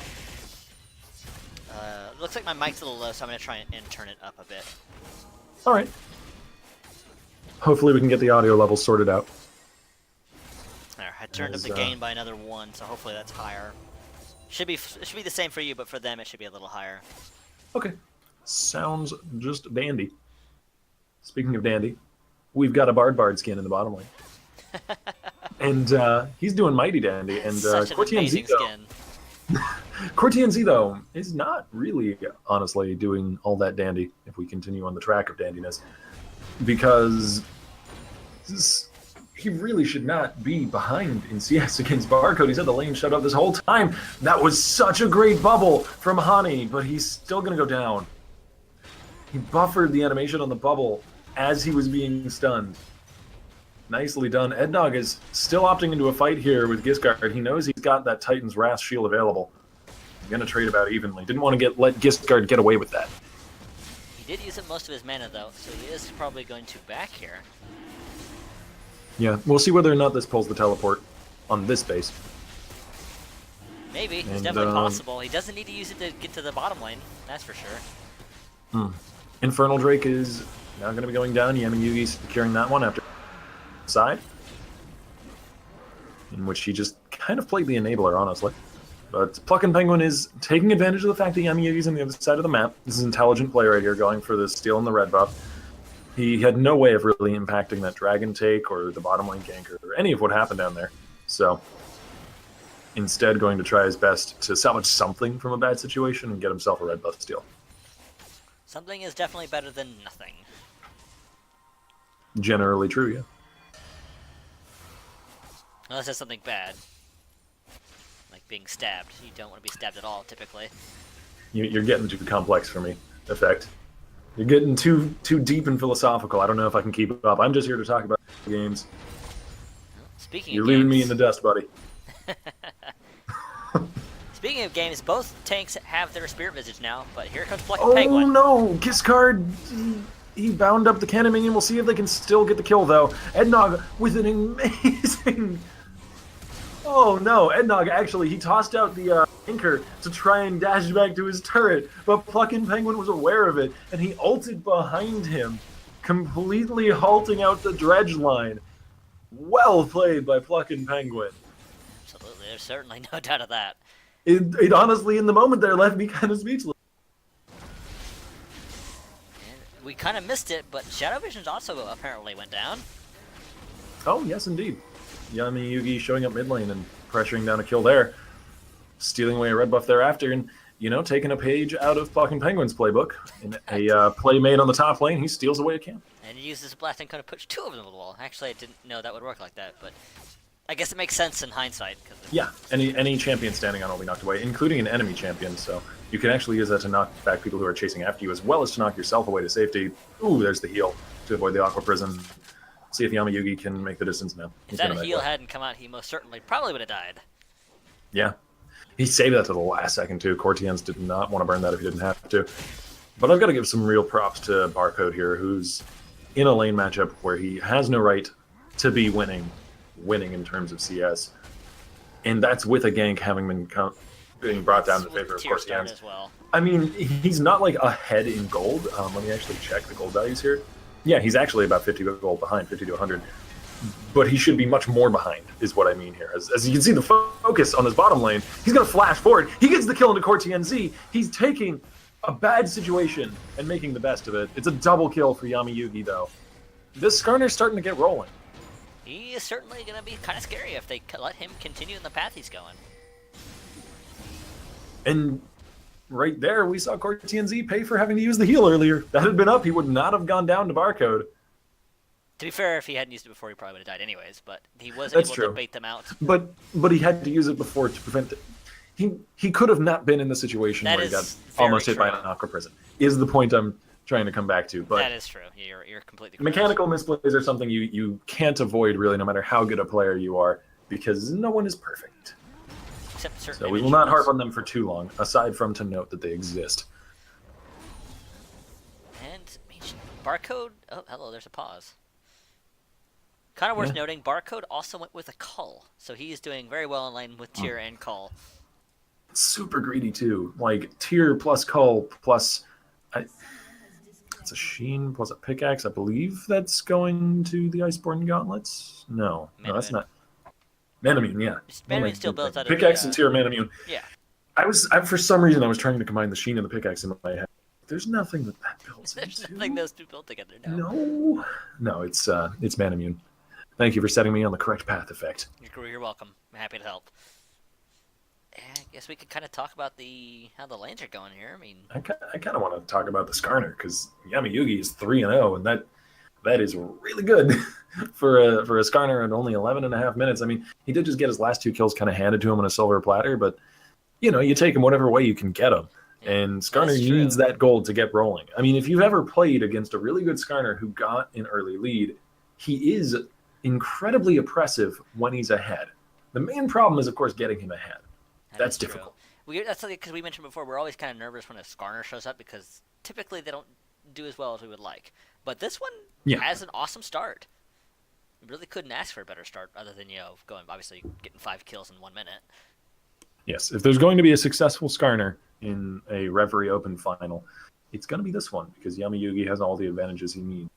I'm interested to see where his build path goes next. I'm actually really curious. Yeah, because Trinity Force is probably best fitted to Skarner over any other character in the game in just of how it works, because he has the highest base damage, except for, I think he's tied to the Cho'Gath, unless something has changed in recent patches. And then, of course, his Q isn't just on a super short cooldown, so he can constantly proc it. So, it'd be definitely interesting to see if he goes with that, or if he goes to something like an Iceborne Gauntlet instead. Mm-hmm. But hopefully we can get back into the game very quickly and actually see exactly where he's going on that path. Aside from Yami Yugi's lead, though, there is too much of a discrepancy, honestly, between these teams. Overall, there's only a 600 gold lead in that one dragon up. No turrets have yet fallen. I think where the first turret falls is going to be pretty impactful, not only because of that first brick, but just because it'll start to open the floodgates for whichever team can take that down. That is definitely true. It's looks like it's the... I mean, I'm not sure where the gold is coming from. They're slightly ahead in CS for NCSE Prime, but just slightly, except for jungle. There's a pretty big difference. Yeah, NCSE Prime has done actually a really good job of navigating these lanes, and I think I've said it once or twice, but particularly in the bottom lane. Barcode has taken a really bad lane, just in terms of the matchup and in terms of how much focus Yamayuki has shown down to that side of the map, and made something pretty darn good out of it. He's got a 6 CS lead, and he's got a kill for himself. He's got all the pieces he needs to make a powerful Ezreal build in the late game. So I'm honestly rather impressed by Barcode's Ezreal. I'm actually looking. Speaking of Trinity Force Engine, I'm wondering if Barcode is going to go for Iceborne Gauntlet himself, which would make it even easier to kite Yeah. Yamayuki. Why say cart? He's going to cart him around. Just put him in a cart and drive him around the store. Skarner's dream to be picked up and carried himself. The score right now, for those asking in chat, I think there's only one person asking in chat, but the score right now is actually 0-0 in the first game. And we're in a little bit of a pause, sadly, but hopefully we'll be getting back into the game for gameplay very soon. Words are tough. Words are very hard. English, why are you so difficult? Especially when somebody starts drinking. All right. Please tell me that you're not doing that right now. No, I need my co-caster lucid. Not yet. And maybe after ready the to cast. talk about video games, because I'm hoping we get some more video games on stream. I like pictures of brown video games as much as the next guy, which I don't actually know how much the next guy likes that. It's a very specific thing to like, but I like to also see regular video games, the ones that move and have pretty pictures and colors. Instead of a picture book, we want a video. Yeah, that would be nice. Is this reminding you of that one game you got to play over things? Yes, slideshow? this is actually slightly faster than the game I played over on my laptop. Oh, that is depressing. It was Right really, there. which is it's just because I guess the laptop hasn't aged particularly well, and League of Legends has been pushed so far since then, because it's been almost 5 or 6 years since I played on that laptop. Yeah, That poor thing. Yeah. You put it into retirement for 5 years and then ask it to run a lap, essentially. Pretty much. It's going to collapse halfway, half a meter away from the starting line. It felt like Anyways. it was going to explode, basically, when I was playing League. It was really overheating. I did see that one of the players said that they are in the process of relogging. So it was a disconnect on the side of Supernova Gemini, and the player is currently relogging, so we should have them back in just a minute or two just to keep you guys updated. That is indeed awesome. And so far, looks like Supernova is in the lead, but like we said, the gold lead is not huge. They have a dragon, though.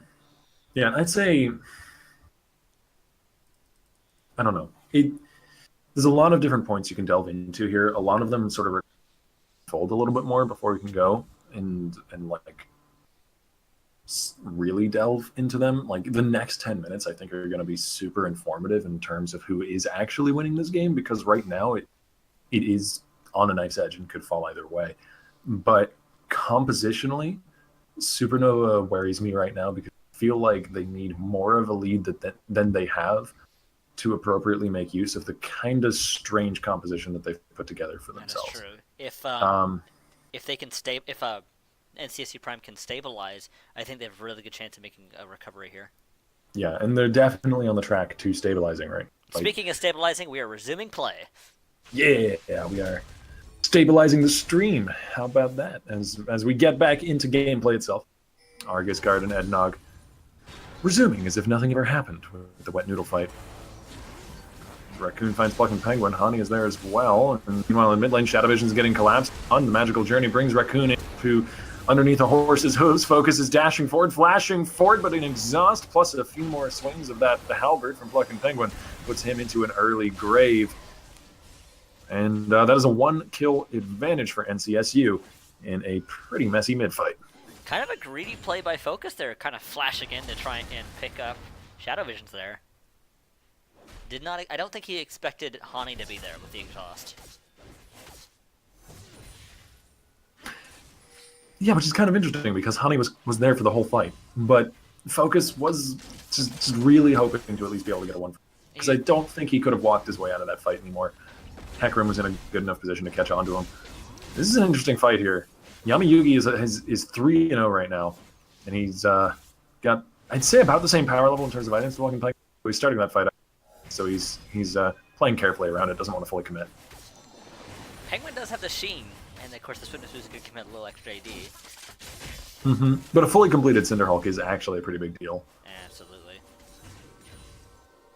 So, And of I don't course know. the It's CDR hard to boosts on judge. Skarner are hardly a weak item. Yeah. It's hard to judge because the itemization is so different. The Skarner having gone purely tank, and Pluck and Penguin actually gone down the route of damage a bit with the Sheen.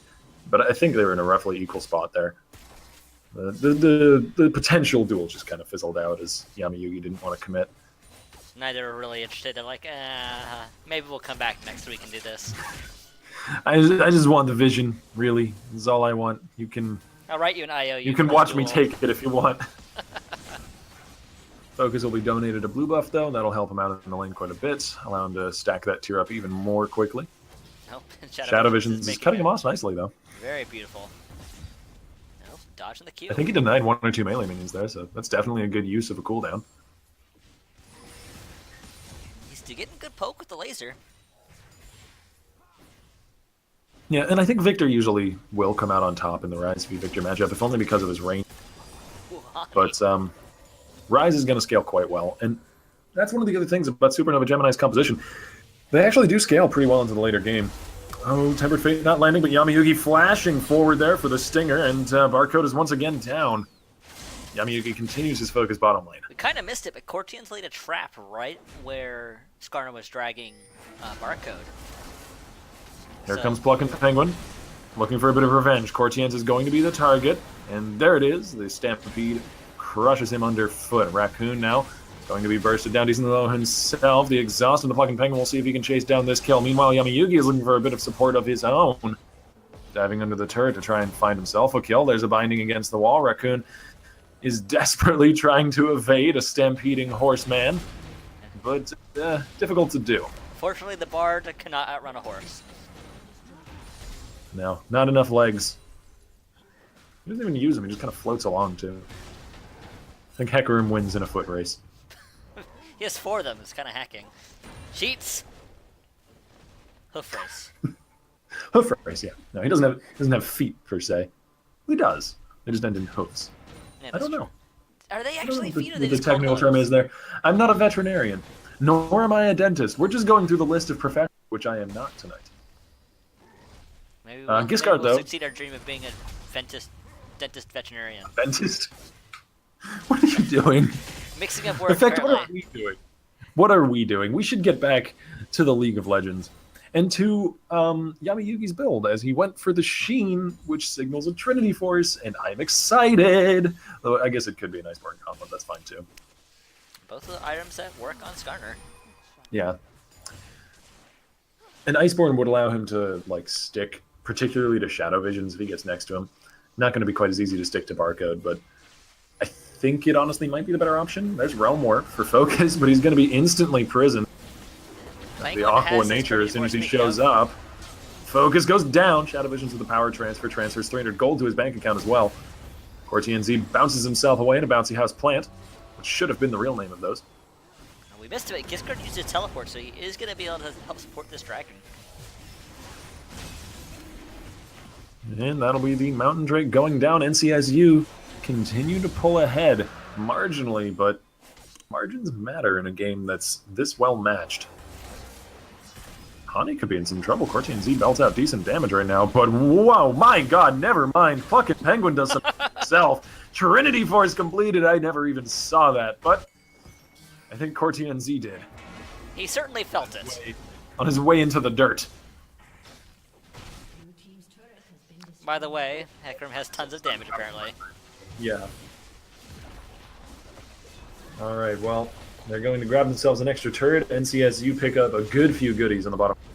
Kill, a turret, a dragon for themselves. And Pluck and Penguin being instrumental in all of it. No. His presence on the bottom side, though, does mean that Yami-Yugi and Ednog can go for a Rift Herald.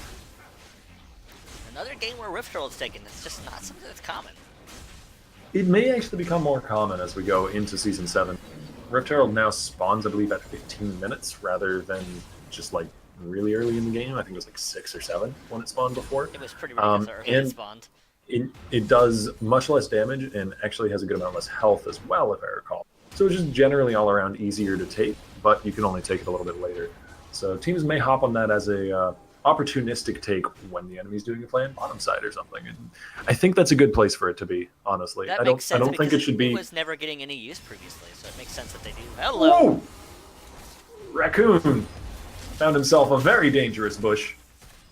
Tempered Fate on the way out to make sure he gets out alive. But that's a flash and an ult down. Shadow Vision's not even burning the Chaos Storm. I don't think he had it up. Just came off cooldown. A robot meeting a bard in the woods, not a situation the bard wants. No, I'd imagine not. Focus chasing down after Shadow Visions. He's going to get stunned up by the gravity. Plucking Penguin's coming in from the side for a little bit of ghost support, and there goes the AD carry. Focus is now being chased down, and Plucking Penguin is unstoppable. And this is such a great sort of think piece, I guess, for these two junglers, for Hecarim versus Skarner. Admittedly, Plucking Penguin hit that Trinity Force power spike earlier, which is super powerful for both of these champions, but it just feels like Hecarim is a better Skarner sometimes. He's melee, he's got a spammable Q, he does decent damage, and he's a good duelist, but then he has an AoE ult that allows him to get to the backlines and CC's enemies. Engage. So, yes, he doesn't have as powerful single target denial, but when you weigh that against having potentially AoE denial in the form of a Terrify, it's just simply oftentimes not worth it to pick the Skarner. That certainly makes sense. I think Skarner's probably harder to kill, but Hecarim is just so scary when he gets ahead. And I mean, Hecarim isn't exactly a slouch when it comes to tankiness. Plucking Penguin has gone for a highly damage-focused build this game, actually forgoing the jungle item to complete that Triforce early, but you don't necessarily need to do that. Because he's got that utility, and he's got decent base damage, he can build the same sort of thing that we're seeing Yamayuki build, the Cinder Hulk Rush into tankiness, potentially, or just into some bruiser damage then. I think the difference in itemization is actually really hurting Yami right now. Going for that Cinder Hulk has drastically lowered his impact, and maybe he should have gone for the Triforce Rush just like Penguin. Maybe. It's definitely something he should have considered. He's going for the Iceborne, though, actually. Oh, yeah, well. In that case, Triforce isn't on his mind at all. Or it may have been as a consideration, but it's not his final decision. Well, that's the nice thing about picking up Sheen. You can decide, do I want Trinity Force, or do I need to go Iceborne? And he's thinking he probably needs Or Iceborne. am I a crazy AP Skarner? I don't even know if he has any ratios. He I'm curious should. now. I'm going to check. His Q and his E, I Yeah, want to say. his ult. His ult, his E, and his Q. So I'm not saying that AP Skarner is good, but I am saying that it's possible. Don't do it. Don't do it. Your team will not like you. If you're gonna do it with a bunch of friends who will allow that kind of thing. Discord and Eddnog going at it again. Not even Are they? doing... I couldn't even tell. Did somebody's health bar move? They're incidentally in the same location, kind of doing things. No, the cupcake shop has been set up by Cortians. But the siege continues nonetheless. They definitely have the potential to stall this game out for a while.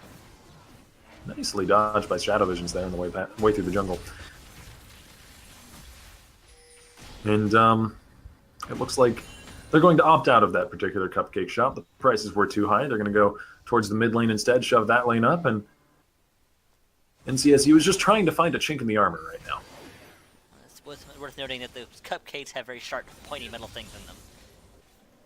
And they demand to I'm speak sure to they're manager. safe. There is no manager. Caitlyn operates that cupcake shop solo. She is the manager. Barcode, though. I give him props for surviving the laning phase, and surviving the laning phase has now ended up with him actually more itemization than Cortien's, who I believe is actually sitting on a good pile of gold, so maybe I say that a little too soon. Yeah, Cortien's has 1,600 gold to spend, so it looks like he'll be able to finish off some of his items relatively soon, but he's at least equivalent to this Caitlyn, and Caitlyn falls into a bit of a trough in the mid-game, whereas Ezreal starts to power up once he completes these two core items. He has that Iceborne Gauntlet. We were kind of mentioning it earlier. So we'll have to see if poor Yamayuki can deal with that. And on top of that Iceborne Gauntlet, there's also a Riley Visions and a Nami. So it's going to be really hard to find an opening in these fights now for these melee CC bots, the Nautilus and the Skarner. That may be an opening in the Plucking Penguin. Take about half his health. There's the tidal wave, though, to cut the team fight in half. Yami-Yugi is waiting in the wings, looking for a good opportunity to flank from the side. Giscard is happily able to tank a few tower shots there. Yami-Yugi continues to look for that perfect opportunity. Ooh, Shadow Vision's in trouble. Though, he's found a bit of an opportunity for himself. A lot of damage being given away for free. He's going to take a big full of it. There's a Bard ulti, stalling out Yami-Yugi a little bit. He flashes to the back. Shadow Visions is once again the focus, and finally will be shut down. Yami-Yugi, though, in the bubble, is going to be melted as the shutdown goes over to Barcode, who is untouched throughout this entire fight. Focus now, appropriately enough, being focused down. It's a double kill. It's a triple kill for the Ezreal. Barcode looks for the Quadra. He's going for the Penta. Cortianz is the last one alive, and with a well-placed Q, he gets it. Barcode, the legend. Revenge for the focus on the bottom lane. Gets himself a pentakill. And now that has to feel good for him, and not so good for Supernova Gemini. Smooth as silk Ezreal play during that fight. Barely getting touched. Coming out with the penta.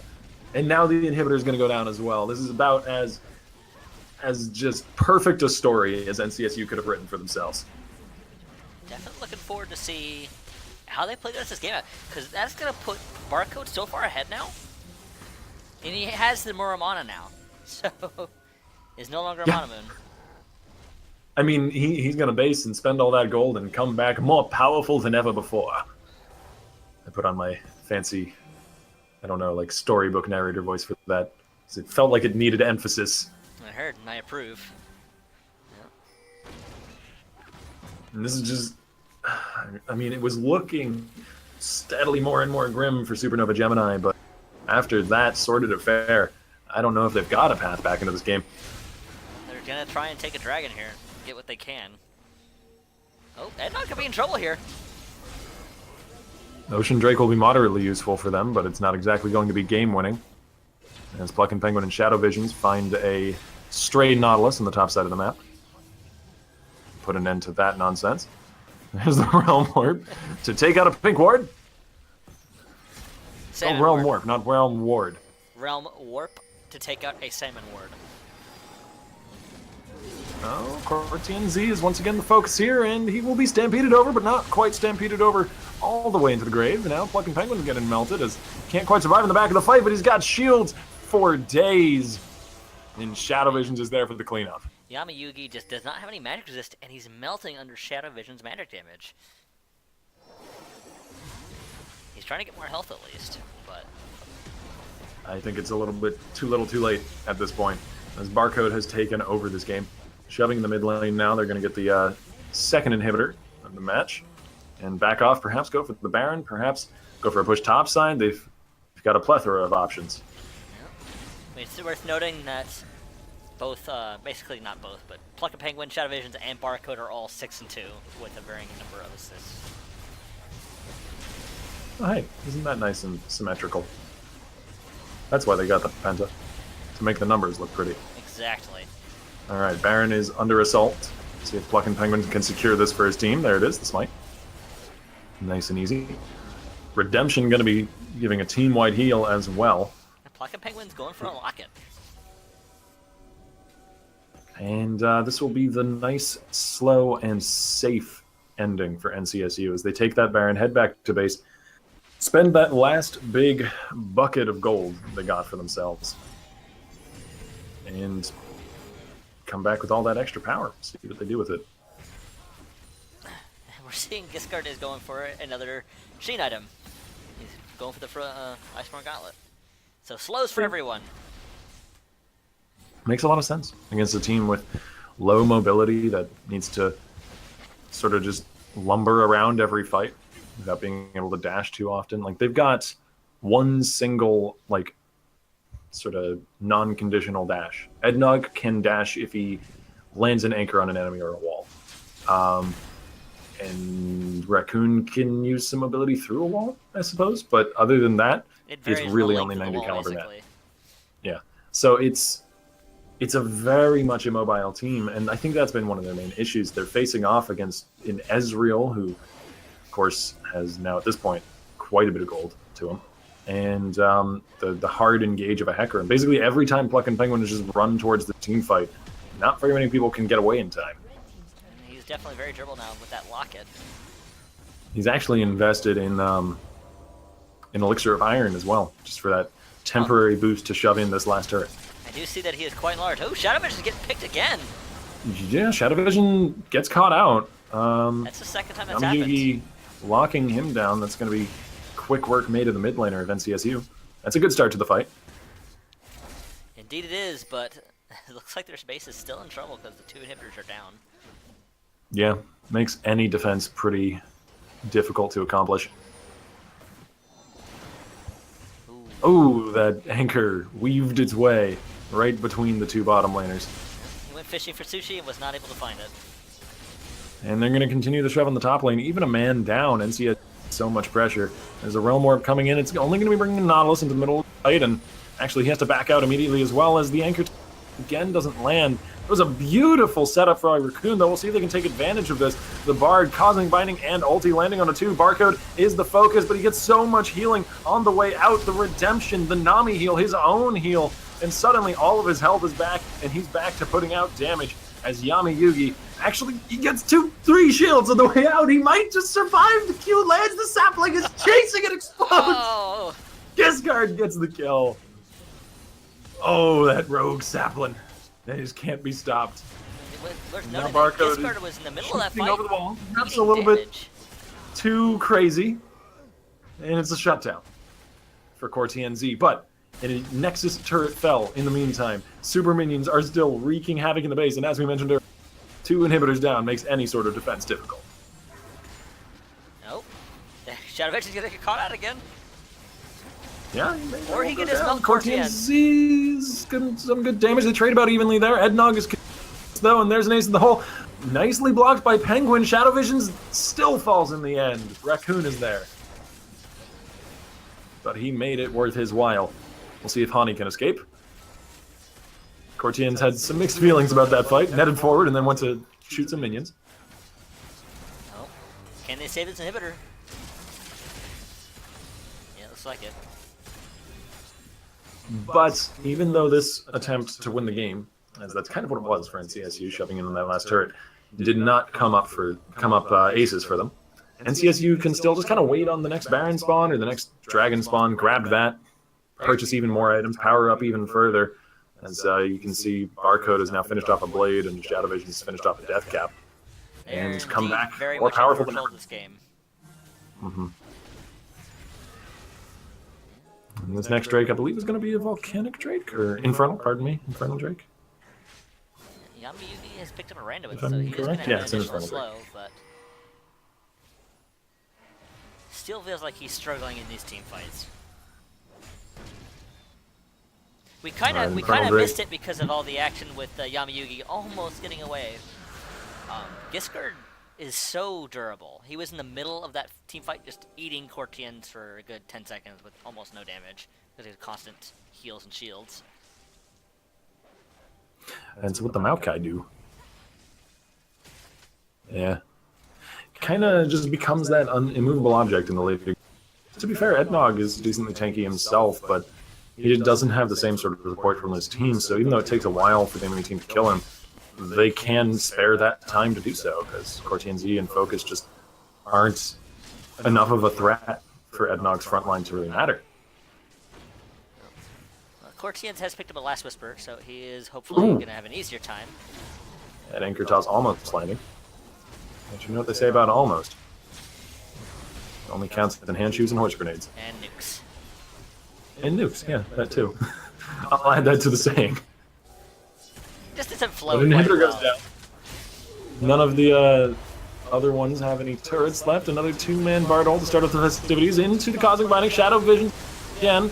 The focus at the start of this fight. The exhausted fucking Penguin on the side of the fight. Shadow Vision is getting chased there by a Nautilus ulti, but Barcode, keep your eyes on this Ezreal. He's gotten 1 Penta already, and he's belting out damage, but it's a double kill for Focus, and perhaps our eyes should have been on the rise as Barcode just isn't putting out enough damage anymore onto Ednog, and Focus is doing massive amounts of work. Giscard is going to get melted. Barcode is left all alone. The rest of his team has fallen around him, and even through the heal, it's an ace for Cortian-Z. Beautifully played by Supernova. Both me and NCSU underestimated that rise, and Focus is scaling hard. I definitely did not expect that, but I guess we should have kind of expected that. It is a rise still.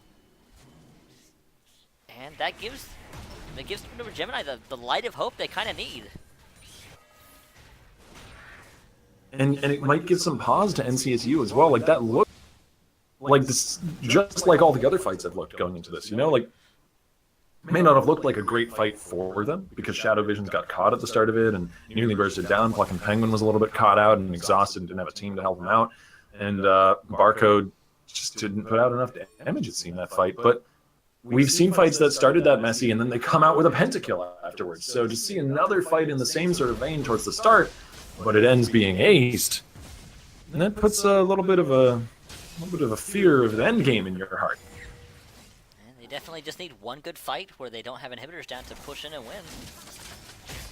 Yeah, and we cannot overstate how much Supernova is still in the back foot here. They've got no inhibitor turrets. They've got one turret to their name overall.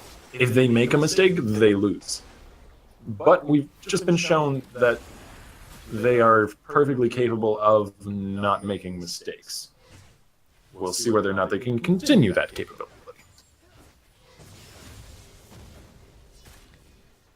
And let's see if Shadow Vision's can avoid getting caught, because he's kind of been repeatedly been caught.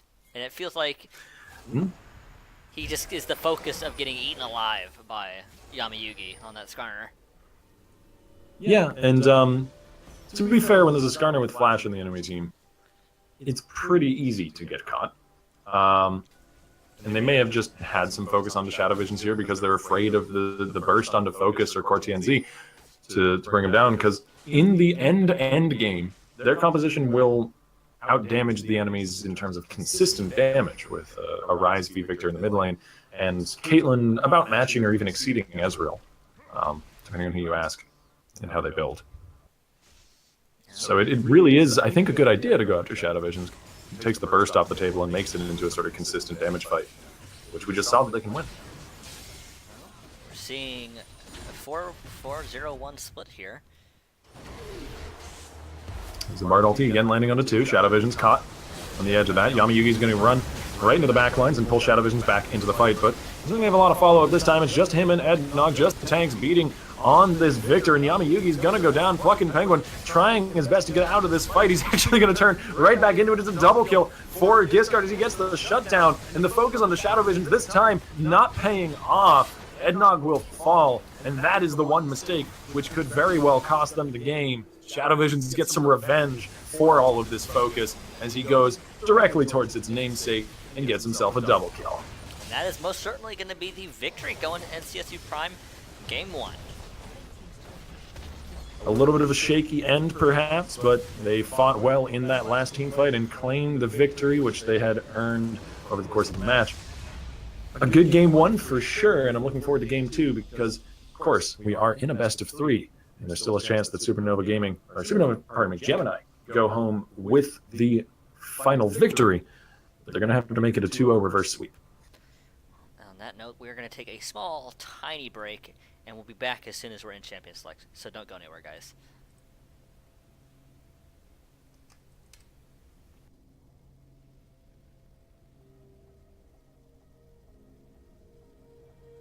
But I never really knew that it was over till the quiet and the echoes became colder. And I never really knew that it was over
And we're back. Sorry about the delay, guys, but we have everything worked out, and we're returning for the second round of the finals. Yeah, sorry, very much sorry for the extended delay, but at least it wasn't quite as long as we originally anticipated, as we got things resolved pretty decently. And we're going to be getting right into the match 2. The teams, of course, have swapped sides. So it is Supernova Gemini on blue and NCSU Prime on red. And NCSU is looking to clinch it out with a clean 2-0 sweep, get their way into our buy-in tournament, which is happening tomorrow night. So please do tune in for that, folks. And Supernova Gaming is looking to play spoiler and keep them out of it at least for one more game. We'll have to see if they can take it. The last game, they had some opportunities, and they performed better at the end than we probably thought was going to happen, especially when Focus's Rise kind of exploded at first. And then things just kind of... They said that last team fight just didn't quite get what they wanted. They weren't able to burst down Shadow Visions despite getting him with the Temper Fate. Yeah, their sort of strategy became a little bit too evident, I think, in the last team fight, where it was throw Yami Yugi's Skarner directly in the path of Shadow Visions after landing perhaps a good Bard ult or something. I think I said it in the draft that Tempered Fate was their only reliable engage, and it's not reliable because it can be easily flashed away from or dodged away by a good player. And they played around that beautifully in the last fight. They fell back to the victor while he was in golden statuette form, and Yami Yugi, despite landing the Skarner ult onto Shadow Vision's victor, did not have any follow-up at all and simply didn't have the firepower there with Ednog to finish off that kill. So yeah, the rest of the team was split off from them, unfortunately, due to the power of the Hecarim and the Maokai. And all bans are through. It will be an Ivern ban against Pluck and Penguin once again. Zach and Syndra taken away from Shadow Visions. Meanwhile, on the other side, Jace and LeBlanc, and a Hecarim ban, since Pluck and Penguin was not going to be able to first pick that. But the first pick goes to Caitlyn instead. Quartienzi certainly had a decent Caitlyn game last game. I can't say that it was anything too impressive, but I can't say that it was anything too... It wasn't terrible, too but far it on was the just other so end of the spectrum.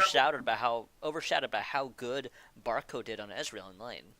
Yeah, and when your Caitlyn isn't able to keep down an Ezreal is when maybe you should be swapping it up and going for a champion that isn't quite so dependent on winning that lane really early. But they're going to be falling back to the Caitlyn here. I think the Karma to take away is really, really good, really smart.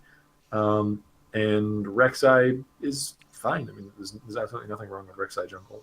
It's Just pretty much another pick that kind of fits what Pluck and Penguin would want to do. It's just kind of a cut and paste jungler, you know? When you think jungler, Rek'Sai is what comes to mind as kind of the standard. Like.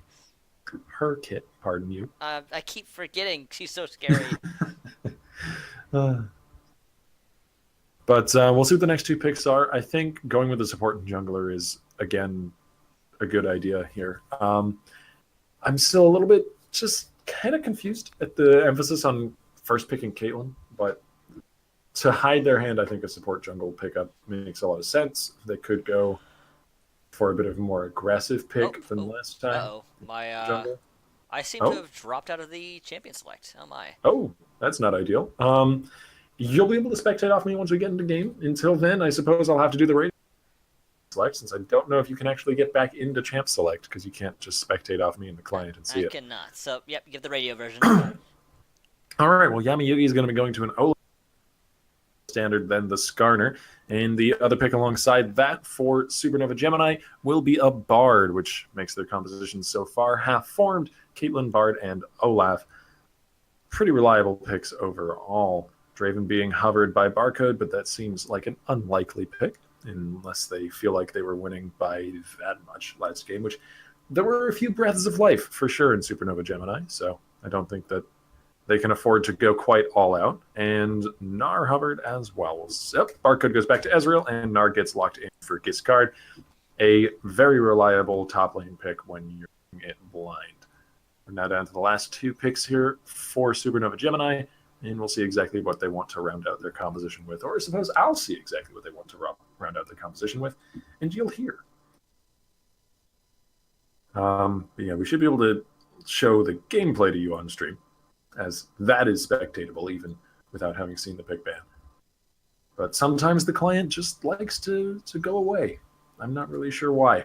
It definitely doesn't happen often, but this is not the first time where I've basically been booted out of the. We are still Select. working off the legacy client, and the alpha client is available nowadays, but overlays have not yet caught up to it, and it doesn't like to cooperate with streams sometimes. Though it is a little bit smoother when it comes to the actual client itself. Rumble is going to be the lock-in here against Gnar, and last moment will be a run for focus. So he goes back to the blue tattooed mage in the mid lane. That's the full composition. Just to go over that once again, since I know you can't actually see it on screen, Supernova Gemini have gone with Caitlyn Bard bottom lane, as that is a return to form from last time, Cortienzi and Raccoon on the same champions. Focus will be grabbing Rise, so that'll be the same as well, but Yami Yagi will be swapping over to the Olaf, and it'll be a Rumble top lane for Ednog. Meanwhile, on the other side, our Giscard will be given a Gnar. It'll be a Rek'Sai mid lane, a 80 carry of Ezreal, and we're still, or pardon me, not Rek'Sai mid lane, Rek'Sai jungle. What am I saying? I would love to see a Rek'Sai mid lane. No, the mid lane is the one left undecided so far. The Orianna is being hovered. Oh man, that would be great. I haven't seen that outside of Earth though, and it's not the game mode we're playing our tournament on. But it will be an Orianna pickup. So Orianna versus Rise in the mid lane, and composition fully locked in will be Gnar top, Rek'Sai jungle, Orianna mid, Ezreal 80 carry, and Karma support. So that's both teams locked in, and we've got the spectator delay to get through and the clients to fix up. So give us just a few moments to do that, folks. Once they're locked in and the 3-minute delay starts, I think I can spectate off the one player I have on my friends list, and I'll just jump right back into the champion select. So I'll show you that. Should be able to spectate off for, me as well. Yeah, I'll show that champion select for half a second, and then we'll switch to commercial break. So that's good. That way everybody gets caught up. For those of you just joining us, I'm very confused as to why we're not in actually champion select at the moment.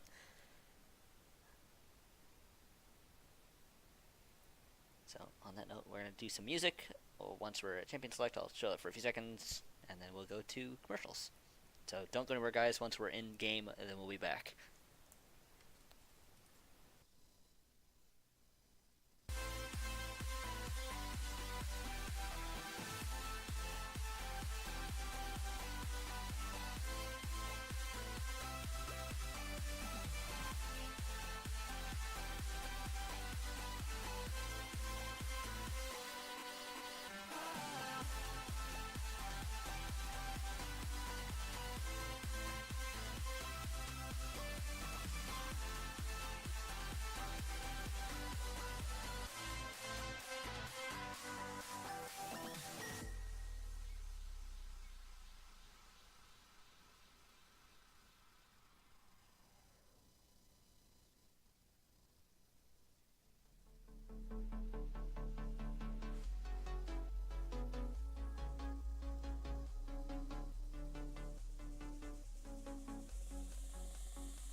could be all it is you need, 'cause we are trying to find a way to feel.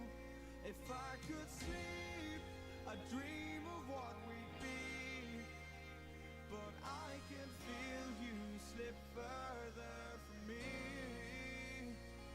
Oh, it makes it hard to be when you are all that I want, but don't have. And I'll run into the sea, follow this heart that escapes me. It escapes me, and I'm lost. Forget me, all I was, and become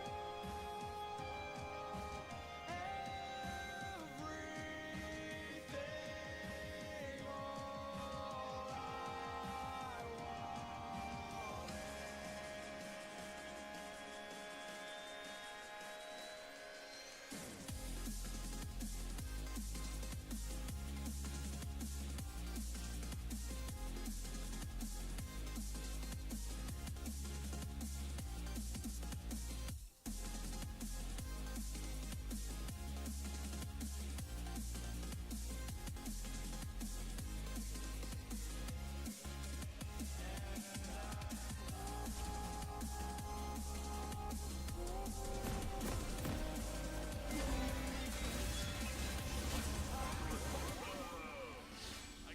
And sorry about the issues, guys. We are back with the Reverie Esports Open number 23 finals, second round.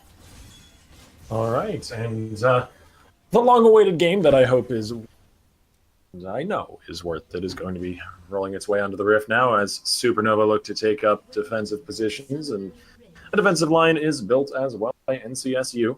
Neither side really looking to take any chances here, as they are, I would say, more evenly matched than the last game would lead you to believe, perhaps.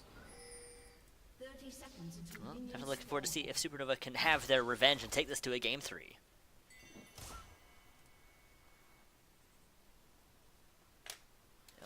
Oh, Raccoon is getting caught out, walking back into his own jungle, but forever, not a level 1 at least. And it's it's almost the same matchup in the bottom lane, so that worries me a tiny bit. Because Barcode did quite a bit of work last game, and we already saw that Cortians wasn't really able to hold him down in the laning phase. And, I mean, Hani's Nami was certainly powerful, but I don't think it was the deciding factor in that lane. I think Karma's going to be just as valuable, really. Well, definitely looking forward to see how it plays out, because this is definitely... Maybe Cortians can redeem himself, but maybe not. Yeah, he bit off more than he could chew waiting in that bush with the Piltover. Oh, Realized his man. mistake as soon as he landed it, and Hani is now going to force him away with another Soul Flare. Barcode has been on point with those Qs, and he's going to actually freeze the lane out. This is the exact opposite of how you want the level 1 Caitlyn. You want to be able to Piltover that lane. You want to be able to get it shoving towards them. A nice stun from Raccoon. But Cortianzi again drops a Piltover into a champion rather than the lane, which means that he's never going to be able to get this level advantage that he may need as Caitlyn. Top lane certainly more dynamic as well. Instead of two Slapfest characters, we have a Rumble and an R. Yeah, and that certainly could be a little more interesting. Ednog is on a very different champion than he was on. Rumble quite a bit different from Nautilus, and it may give him a chance to shine. Honestly, perhaps Ednog is going to be able to solo carry this game. He's on a champion capable of it now. He's got the sort of tools to show whether or not that's in his playbook. Nice damage on Nahani. There's the Ignite as well. The dash forward from Barcode. He's getting some good damage back onto Raccoon. Raccoon's going to speed his way out of there with a Shrine, though. Flash forward from Barcode. He's looking for the kill. Was hoping to land the damage at the same time that Soul Flare hit, but Hani aimed it just a little bit too far back. So that is all summoners except for Exhaust burned for the side of NCSU Prime on bot side. Heal and Ignite, though, from Cortianzi and Raccoon. But yeah, key thing to look at here is that Cortianzi does still have his flash, which is pretty big. I mean, you pop in that ghost, but unfortunately, walked right to a buffed up Soul Flare. Was able to slow him down enough for them to get away without any problems. We return to the top lane. Red Nog is continuing to shove. It's kind of how a lot of Rumble Lions do go. He does have a lot more pushing power than most top laners can bring to the table. But Giscard's doing just fine, holding his own in CS, and Nar's pretty darn easy to CS with under tower, honestly. The sort of cooldown resetting nature of his boomerang toss. Just so long as he doesn't get dove or go too dangerously low that he can do 1v1, he should be just. Indeed true. He's making her out, but this bottom side's evened out a little bit, but they're still just even, which is not what Cortians wants to be. Yeah, and I think a lot of it stems from that overextension at level 1, where he sat in the bush, dropped, and took a really, really nasty trade, because that gave Barcode the ability to just shove the lane up at level 1 as the Ezreal and the Caitlyn matchup. But Focus is getting ganked in the mid lane, has to flash away. Successful first gank for Penguin. He didn't even have to burn his summoner for that, so Focus is going to have to be real careful now. His mid lane is going to become dangerous. There'd be sharks in the water. Yeah. Return ganks are definitely on the horizon, I'd say. As Honey looks for an engage into Cortians. But look at this, the lane is now frozen in basically the most disadvantageous spot for Core. And Barcode is holding it there. We're actually seeing Penguin now potentially running to the bottom side. He's making up his mind where he wants to head. Hanging out both near mid and bottom. And he could very well just solo out this kill into Focus. He still has flash available. So even if Focus manages by some miracle to create distance, there's the flash for the... Alright, Undertow lands. Raccoon has roam from the bottom lane, but I think Command Protect plus that speed buff is going to be more than enough. Yeah, Pluck and Penguin gets out. He'll be just fine. And that's the danger we were talking about. Summoner's Rise is easy picking. Went swimming with no floaties. Penguin has plenty of them. It's adorable that he actually has those little floaties in that skin. There's a bit of a discrepancy top lane, though.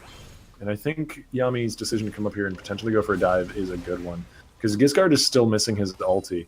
He's probably going to get off this wave, especially considering there's a cannon here. But, oh yeah, there it is. They could potentially have gone for a fight, but they're going to back away. To be fair, Pluck and Penguin was very nearby, and it was in a pretty true. good position to respond to a dive. And yeah, maybe they just weren't confident enough to be able to take the 2v2, and that's reasonable for sure. You don't really want a 2v2 when there's a tower involved, as it takes an even fight and throws it on its head, but I feel like they need to make some more aggressive plays, as this game is looking remarkably similar to the last one, which did not go well for Supernova. It's definitely not where they want to be, because we see Barcode nearly 11 CS ahead, 10 or 11 CS ahead, with a call and a tier. Yeah, he's going the greedy build again. The greediest of Ezreal builds, and really, I mean, if it ain't broke, don't fix it. It worked out last time just fine. And this time he's got an even more significant lead. I mean, in fact, he's got a lead. Last time he was just even. There's the Realm Warp. Shadow Visions is getting a gap closed upon, but there's a two-man Shockwave to respond. Plucking Penguin is here as well, and they read this gank like it was in a neon sign written on the wall of Summoner's Rift. And it's going to be another 2 kills going over to NCSU Prime, furthering their lead. 3k gold at 7 minutes. Actually, 2k gold. 2.5. And Penguin is showing his prowess across all different types of junglers. Now in the Rek'Sai is sitting at 100% kill participation and a pair of kills for himself. And he has that early Tiamat, so he's definitely going to be a damage threat. Yeah, I wouldn't be surprised if we saw him go like Cinderhulk plus Ravenous and then just into pure tank, or Cinderhulk Titanic. I think both Ravenous and Titanic are fine options for him. And now they're going for the dive up top lane. Forces And that slash. And Barcode is continuing to bully Cortian's back. Like, this is just such a reversal of what you usually see in this matchup. And we've seen it twice in a row. And they first picked the Caitlyn But I'll get back to that point in a moment. Giscard is picking a fight with Ednog here, tossing him against the wall, calling him bad names. Ednog will turn the other cheek. Turn the other drill, I suppose. And back away. Yeah. Oh, here comes a dive, or not a dive, but a gank.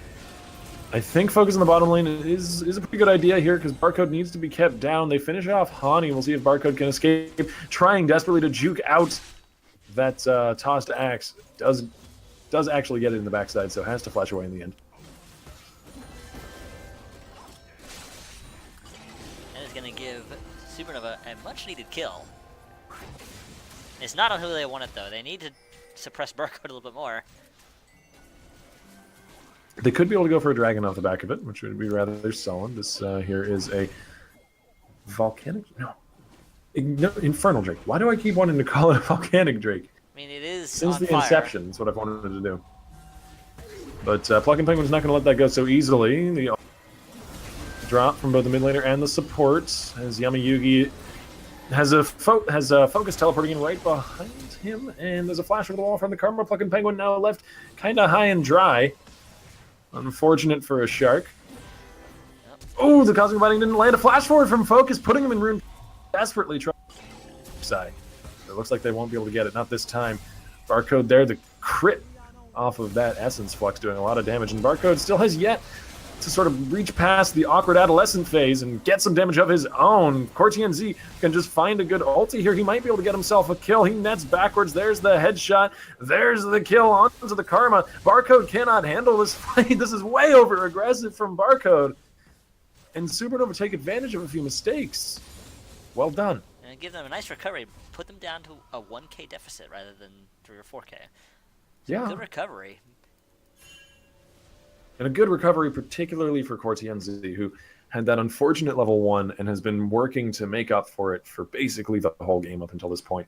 That's going to go a long way towards that, as well as the fact that his itemization is more dangerous than Barcode's. Despite the fact that Barcode still has a 10 CS lead and has been just playing more confidently, I feel like Cortienzi is able to match him up on the 1v1 and 2v2 because he's built BF Sword Zeal, whereas Barcode is, of course, sitting on only the Sheen for damage, and the rest of his itemization is terribly greedy. And because of that, there's going to be a few minutes, maybe 5 to 10 minutes, where Caitlyn will match up against this Ezreal. We'll have to see how quickly Barcode can scale up and get that mana moon again, because he got it pretty quick last time.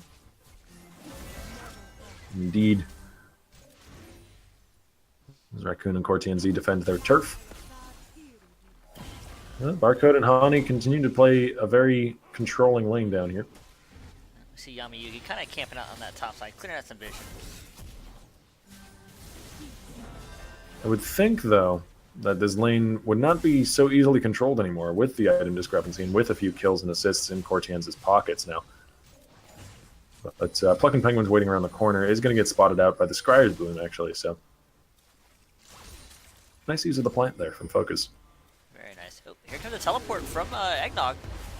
Yeah, there's the Tempered Fate to hold the dragon in stasis for a little bit. We'll see if Plucking Penguin can indeed secure it. It gets secured. That is NCSU with the Drake. However, Ednog now joining the fight, drops down a red carpet that nobody seems to want to traverse. There's Gisgard traversing through the magical journey and stunning Raccoon against the very wall he came through. Barcode gets the kill. He actually flashed to basically go through the thing, the magical journey at the exact same time, so he couldn't get stunned quick enough. Oh, man. Ednog regretting that teleport perhaps, getting melted down as Yamayugi tosses a cursory behind him. But really, there's not much that Undertow was going to do to save his friend. It's a thought that counts. I suppose. Would have liked to also not have died, I think, if I was Ednog, but Probably. the thought is nice. Ooh. And there's a shockwave as Plucking Penguin finds himself a jungler. He's going to tunnel away over the wall, though, and despite the fact that that fight didn't look like it was going so hot, there's really not much that Yamayugi can do to keep Plucking Penguin close enough to him to fight him. Stand and fight, Rek'Sai, and he says no. Or Rar. She says no. She says Rar, and walks away. Oh, okay. That too, yes. I don't think Rek'Sai has the appropriate vocal cords to do No. to commit to English speech, I suppose. Pardon me. But as we've mentioned earlier, I'm not a vet. or my veterinarian that specializes in void beasts. Let's see where some of these item spikes are lying. Ezreal is not working into that man immune, as he said earlier, stacking that up as soon as possible, varying up the build order a bit, going with that Sheen for a little bit of early damage. Just try not to be as greedy as possible, and then going into the man immune. And Plucking Penguin, though, looks to be going for a Cinder Hulk, which I quite like. It makes sense. It's a good item on Rek'Sai. We see the Landry Torment on Ednog. We see the Frozen Mallet on Giskard. So nothing unusual build-wise. Oh, Plucking Penguin finds himself a 4th kill and a Rampage, hiding out in the jungle. And that was just really clever overall, because Penguin knew that Yami Yugi was doing that blue buff, and he could have gone for the attempted steal, but instead he waited for a kill because he assumed that Yami Yugi would be calling over his mid laner. Very clever from Penguin. But Yami Yugi is going to go top lane and make use of his time on the top of the map to finish off Giskard at the very least. But there's first brick gold, donated pretty much entirely to Shadow Visions. A lot of gold for him. That is going to give him his first item, very likely. Then it's going to be the top turret, most likely also going down. Maybe? Not sure Penguin can stop this. It's already very low. Well, to be fair, they also don't have minions. No, there's only a few caster minions left. Yeah. Since you do max Q first on Rek'Sai, the Pre-Seeker does some decent base damage earlier. I didn't see After that all he those casters. dropped the caster down to half. Oh, hello. There's the 2-man Bard ulti, the 2-man stun into the trap, into Barcode going down. Nice. And Raccoon in particular, landing a beautiful chain of Bardic abilities. A super nice combo there, dealing the traps right as they came out of the Tempered Fate. Unfortunate that the kill went to Raccoon's Bard in the end, but one way or another, the kill still went down, and that's good.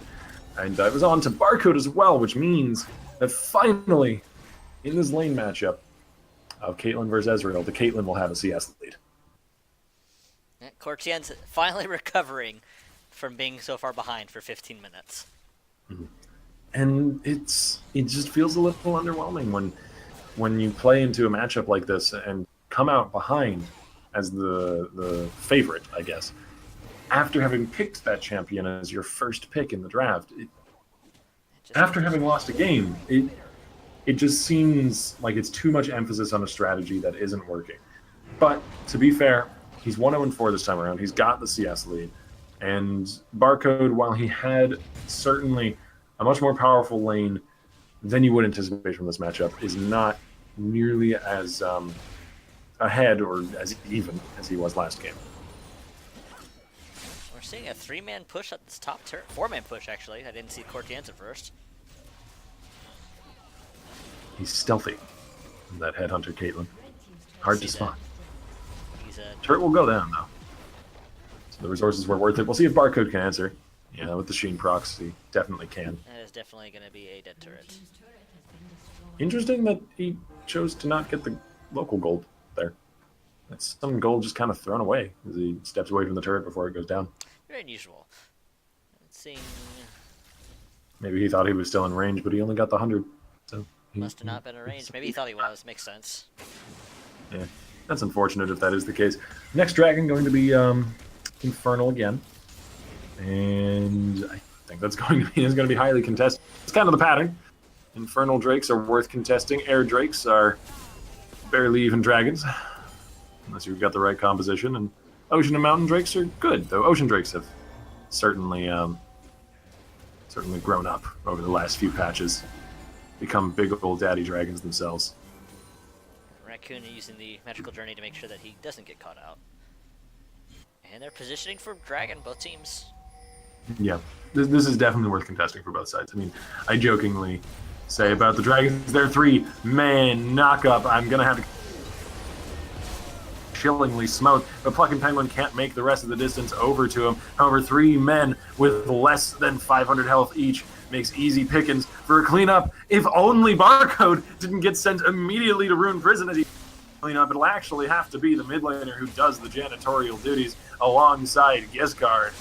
Diving under the turret, he goes to Rune Prison himself, but the Meganar transformation, the shield, and the boulder, he gets the kill. He went from 10 health to 700 in the space of about half a second. Penguin's playing with fire there. He's got almost no health. Yeah, I'm actually really surprised that Ednog backed out. He had to have known that Penguin was incredibly low, but... 404, Rek'Sai just not found. If you look at that KDA, that's the joke. I get it. Get the joke? I get it. All right. It's a good joke. It was a good joke. Okay. Dragon, though, taken, despite Rek'Sai rushing to the other side of the map. And that puts NCSC Prime in a really, really good spot. Yeah. Particularly with the mid laner capable of burst. They don't have a team comp that's amazingly set up to take advantage of it. They don't have the Rise, and they don't have the carry Rumble top, but Infernal Drake is never really a bad thing. And it's certainly good to deny the Infernal Drake from the other team when they have Rise and Caitlyn. Yeah, I would say that that's probably the real value of taking that Drake, is that Rise, Rumble, Caitlyn don't get it. Less than Ezreal and Orianna getting it. We definitely saw how dangerous they can be even without that, seeing how fast Barco just exploded. And honestly, it really won't come into effect until past on the clock, and we've seen some more itemization completion, but it's an investment for sure. Speaking of investments, the Rift Herald is just about to expire. It does it as I mentioned it. So that is one that no one will be buying into. And we swap up to the top lane with a 3-man shove from the side of NCSU, looking to equalize that 4-man shove from earlier. Rumble ulti comes down just to clear the wave, but that leaves Yami Yugi all alone. Barco tanked up the turret for the majority of the time, which isn't exactly ideal, but in a 5v1, I think you can afford to make those sorts of minor mistakes, provided they can chase down the ghosting Olav. He's a slippery subject, that one. He's not interested in being hugged. And NCSU may have overextended into this fight, not plucking... But Ednog does not want to commit. And things kind of fizzle out. Cortianz, though, shoving in the mid lane, is going to get something of an advantage out of this. See if he can kite his way past Plucking Penguin. That Titanic Hydra does so much damage. 2 core items completed.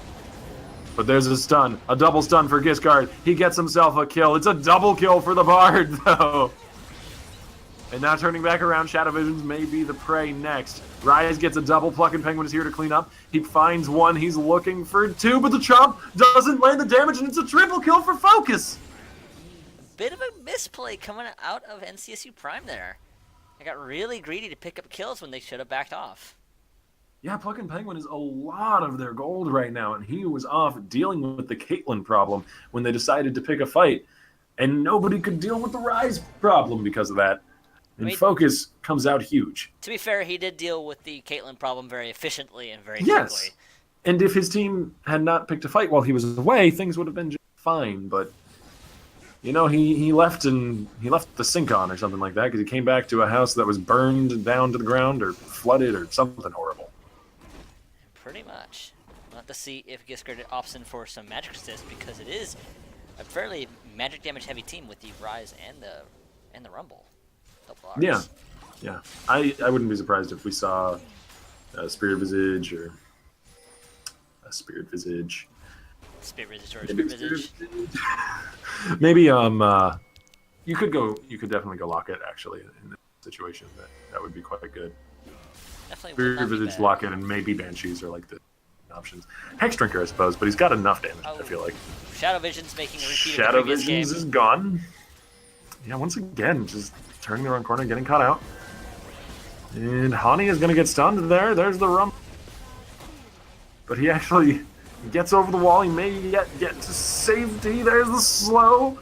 Yami Yugi avoids being turned into a golden treat. As Plucking Penguin is going to get melted down. And this is looking really good for Supernova. That's really poor for NCSU Prime. They had control, and now it's just kind of falling apart.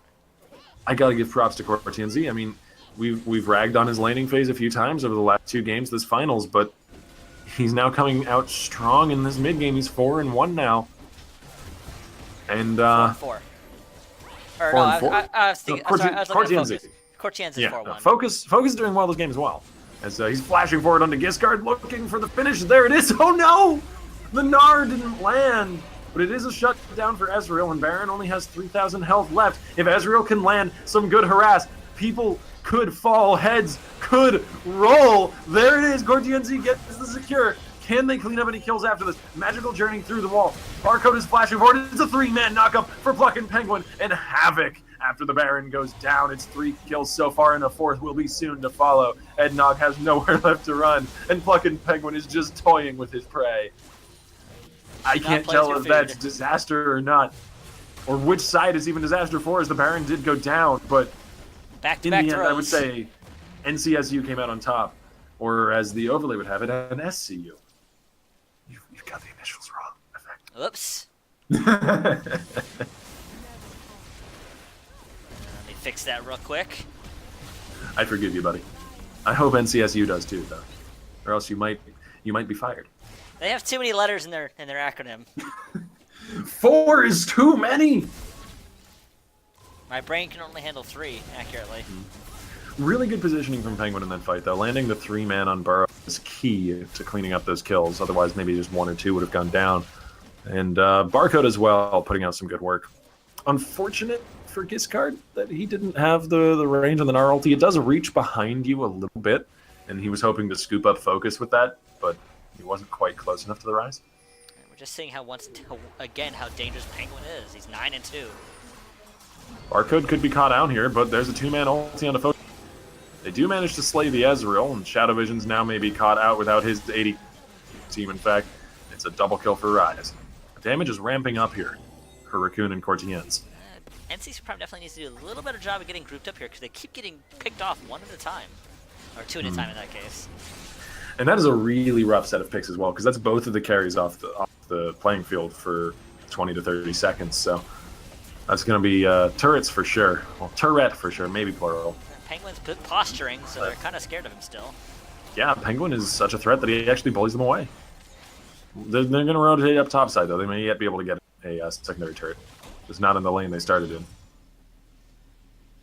Definitely looks like it. Ezreal ulti's flying through. They're going to clear the wave a little bit. Raccoon is... Puck and Penguin's going to chase after him. Raccoon can make good his escape as the Chilling Smite comes down. The Unburrow lands, and that's Penguin getting a pick. Turret did fall, though, and there's the Realm Orb to escape. Oh, but Cortienz is left! No! Alright, the Realm Orb didn't actually take them that far away, though. Cortienz is simply able to walk the distance. Oh, but there's the Karma Shield. They're looking for the chase. Yeah, Ednog gets slowed by that Price Seeker. I don't know if Penguin really has what it takes to catch up here, though. But regardless, they can close in on this top lane and push up the lane, go towards mid, and maybe take a secondary turret. That's only if they are not too committed to this fight. Brave dash over the wall from Barcode as Cortienz turns back. There's a flash forward from Shadow Visions. Oh no, Shadow's that kind of shift stuck. over the wall was brave. Shadow Visions just earned himself a medal. Giscard is going to be transforming here, but melting in the process. Secondary turret falls, and if they can just back out here, that's good enough. Or they can dash over the wall again. Barcode playing crazy aggressive on this Ezreal. He gets himself one. He may yet... Nope. Cortienz is there for the shutdown, and Hani falls. Okay. 2 for 2 trade. 2 for 3 trade. They get a turret. Not terrible for NCSU, but this game is not nearly as clean as the last. They're definitely being very sloppy with their play. And Cortienz has cleaned up his play, just incredibly. I really need to give props to this guy. Better.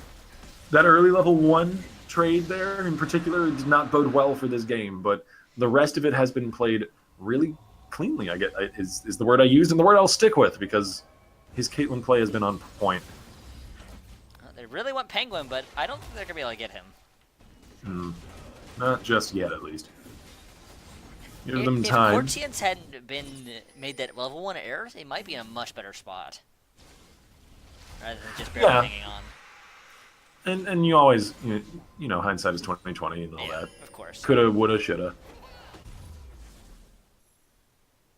But NCSU are certainly holding their own much better this match than or pardon me, not NCSU. Supernova are certainly holding their own this match much better than they did last time around.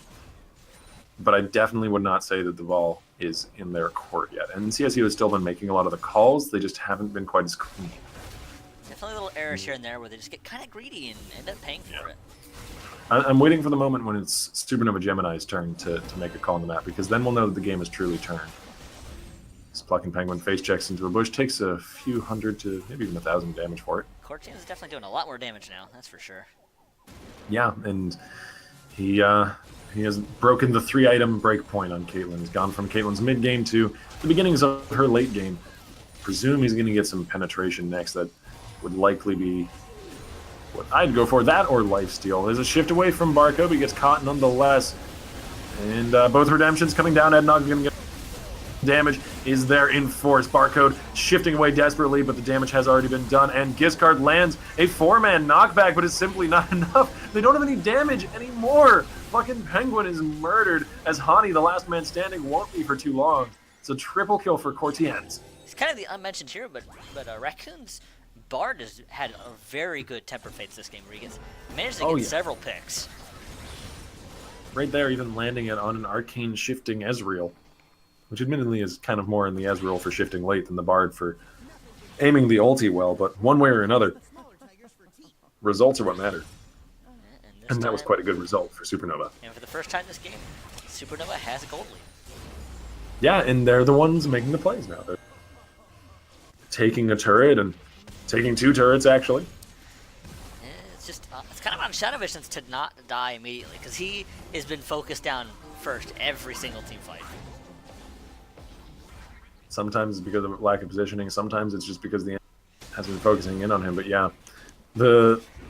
The onus is still on the player to avoid being in a position where the enemy team can take advantage of that, even if they're forcing fights, even if they've got a team that's like in Olaf and the Rumble and the Rise who are rushing you down and forcing their way into the backline with a Realm Warp or something like that. You have to be in a position where even that isn't enough. Either that or be in a position where it's a Pyrrhic victory for them, where chasing you down simply isn't worth it in the end. This game could still go either way, but it looks like Supernova is in a much better spot, of course, as we mentioned. They're positioning for a Baron. And CSU is not going to give this one up easily, though.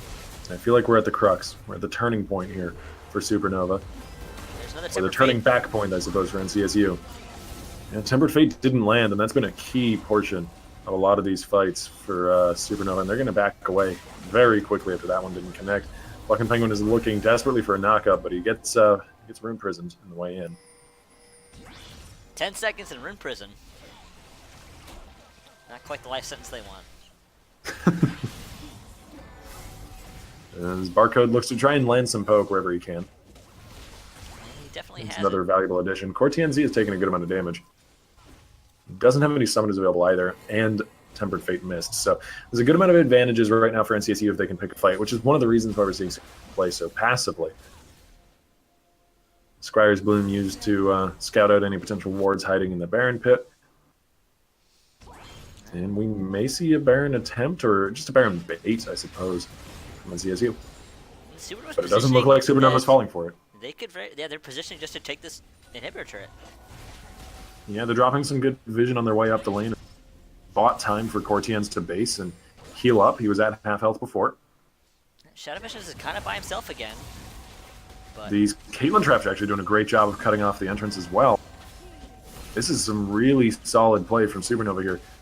But of course, this is all balanced on a knife's edge. Oh. Focus has fallen off the knife's edge. He's walking the wrong way around through the jungle, and he is shut down instantly. 2-man Tempered Fate, but there's nothing to take advantage of this time. And without focus, I'm not sure that Cortian's going That to is be how- enough to win these fights. That's how delicate that kind of play is. If one person gets cut off, it is so very easy for NCSU to collapse in onto them and murder them. Yeah, we saw the Karma shield boost and the ghost from Shadow Visions to make sure that he could get close enough. To be fair, Focus also popped Ghost, but he didn't have a flash to get away. Yeah, and honestly, just 60 seconds later, and he would have had that flash. Wouldn't have been a horrible mispositioning. So there's a lot of tiny little pieces that go into this machine that is giving NCSU the lead once again, but it again isn't a huge lead, and now they're the ones pushing in. They're the ones who could get flanked on. We'll have to see how they handle this. There's the Rumble ulti. Gets a bit of damage onto Hani and Pluckin' Penguin. Pluckin' Penguin, though, gets stunned up onto the turret, and Ednog will finish him off. Now Yamayugi diving to the backlines, focusing down onto Hani, as CoreTNZ is unstoppable with the kill into Ezreal. And this is coming up beautifully for Supernova. 3-man ult from Shadow Visions, but it's too little, too late, as he falls for the double kill. The Axeman himself. A flash ward for the stun. Raccoon gets it, even with Giscard trying to flash away. And now the GA is forfeit, as is Giscard's life. Wallop to stun up Raccoon, angry at the perpetrator of his death. He tries to get something out of it, but I don't think there's anything NCSU can get out of that. That is a big, big loss. They unfortunately could not deal with Yamayuki just charging their backline. He is so scary right now.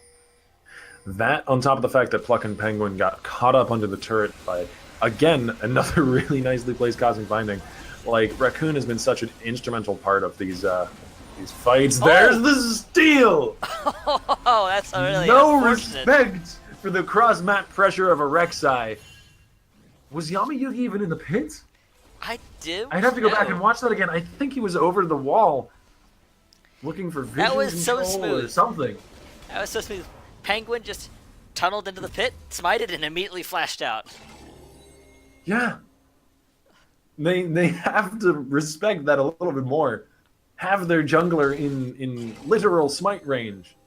Range to use the ability smite. I think he was out of the pit. I didn't have actually a good view of it at the time. But that is certainly a shining light for NCSU, who needed one in this now darkening tunnel they're entering as we move into the late game. Basically a blazing torch for them. There is still a chance for them to 2-0, but I'd say it's slim at this point. Even with that Baron steal, like that just means that they don't lose, really. It doesn't mean that they win. Basically, they're just delaying pretty heavily here. Especially considering the fact that I think it was only Penguin at the time that went down, so they don't even really get the Baron buff, they're just denying it. Oh no, it looks like it was Karma as well, but Karma may fall. Rate. Oh, yeah, Yamayugi, he cannot be disabled, but he can be killed! However, in the mid lane, it's a 2-man catch. Here comes Pluckin' Penguin from behind. It's a double kill so far for CoreTNZ. Penguin does not have a team left to help him out, and CoreTNZ is doing massive damage. Pluckin' Penguin revives on top of a delicious but spiky cupcake. And that could be the win for Supernova right there. We'll see. There's still two left. There's still two left. Barcode and Hani survived the carnage.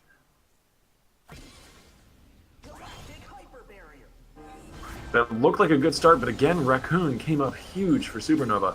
Landed a brilliant Bard ult in the mid lane. Like I said, he's kind of the secret hero of this game. The unsung hero, I should say.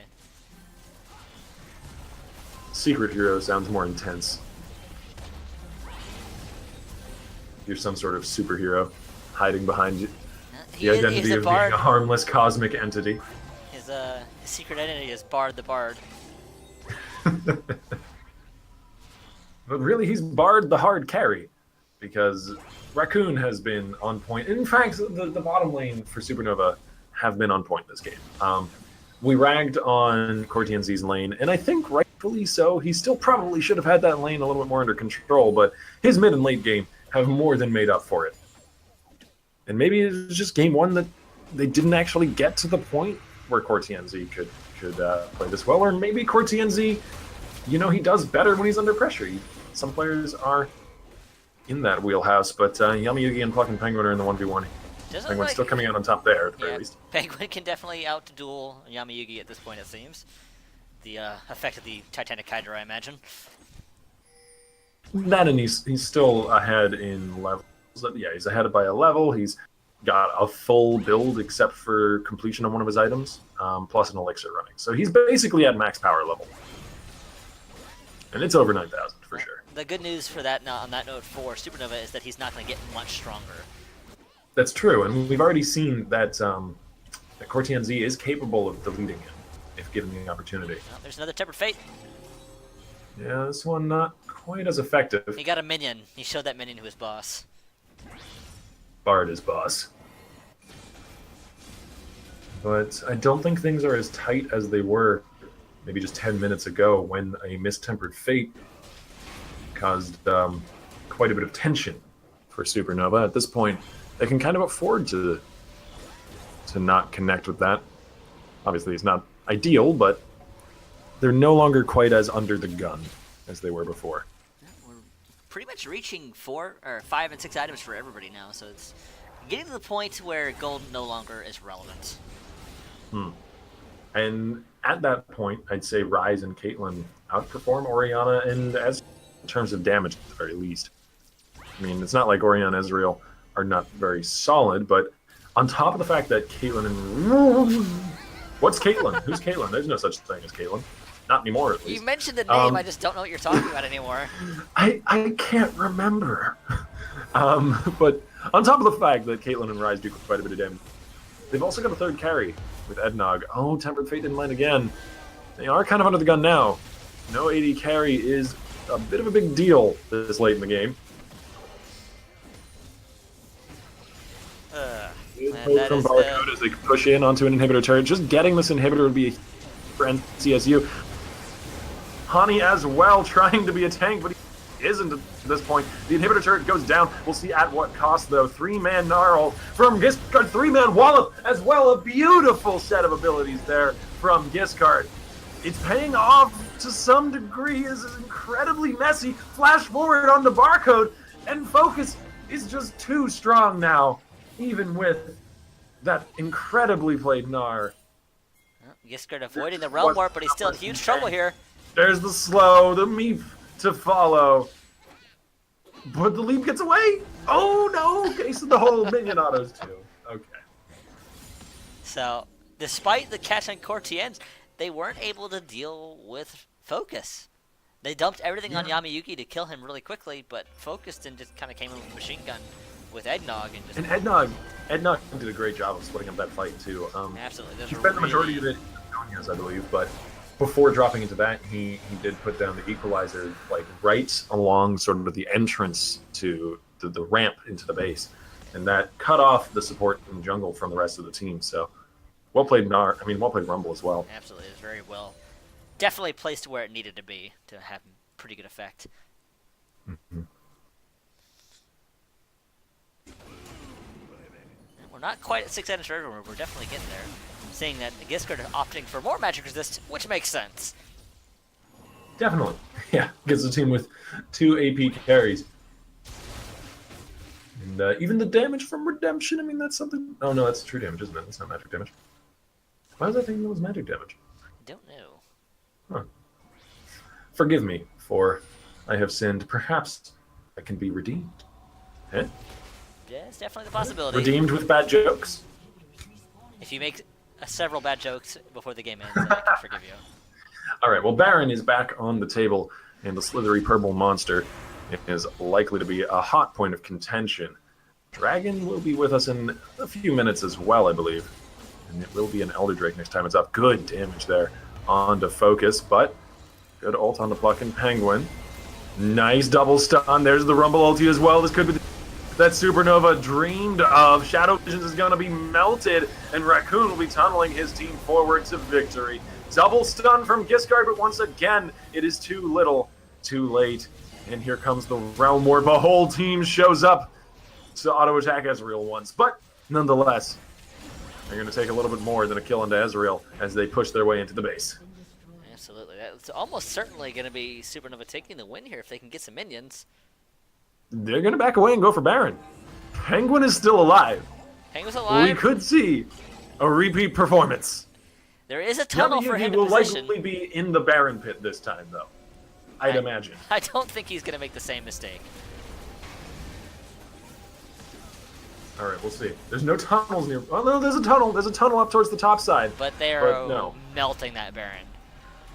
Makes sense, given that the state of how far in the game we are. All right, well, Supernova didn't have a wave to shove in with, and they still weren't quite on the right beat to take the game there. But that is again huge for them. Again, Cortianzi is doing massive work this game, and maybe the Caitlyn first pick was the right call. I don't know. I feel like they still could have gotten Caitlyn even not picking it. So I'm not going to go quite that far, but the Caitlyn has been invaluable. We I'll definitely say rightfully that. questioned the Caitlyn play after last game and the start of this game, but he has recovered so beautifully. True. And I think picking Caitlyn, given this game, was the right idea, but I feel like first picking it may not have been. But that's 43 minutes in the past. As Raccoon may be history. No, he's fine. He takes a little damage, but nothing significant. And now the top lane push from Supernova. This could be the slow death. Oh, of course, Oriana's wave clear is not something to be sniffed at. But Supernova, I think, plans to do more than sniff at them. That doesn't seem like the best If NCSU plan Prime of can war. get a gauge that they want without getting caught by Raccoon's Tempered Fate, maybe they can get something. But that's Yeah, I feel like the key is Tempered Fate. That and the placement of Equalizer over these fights, over the last few fights in particular. So it's these big ticket ultis that are super important because they allow the consistent damage output of Ryze and Caitlyn to ramp up over the course of the fight.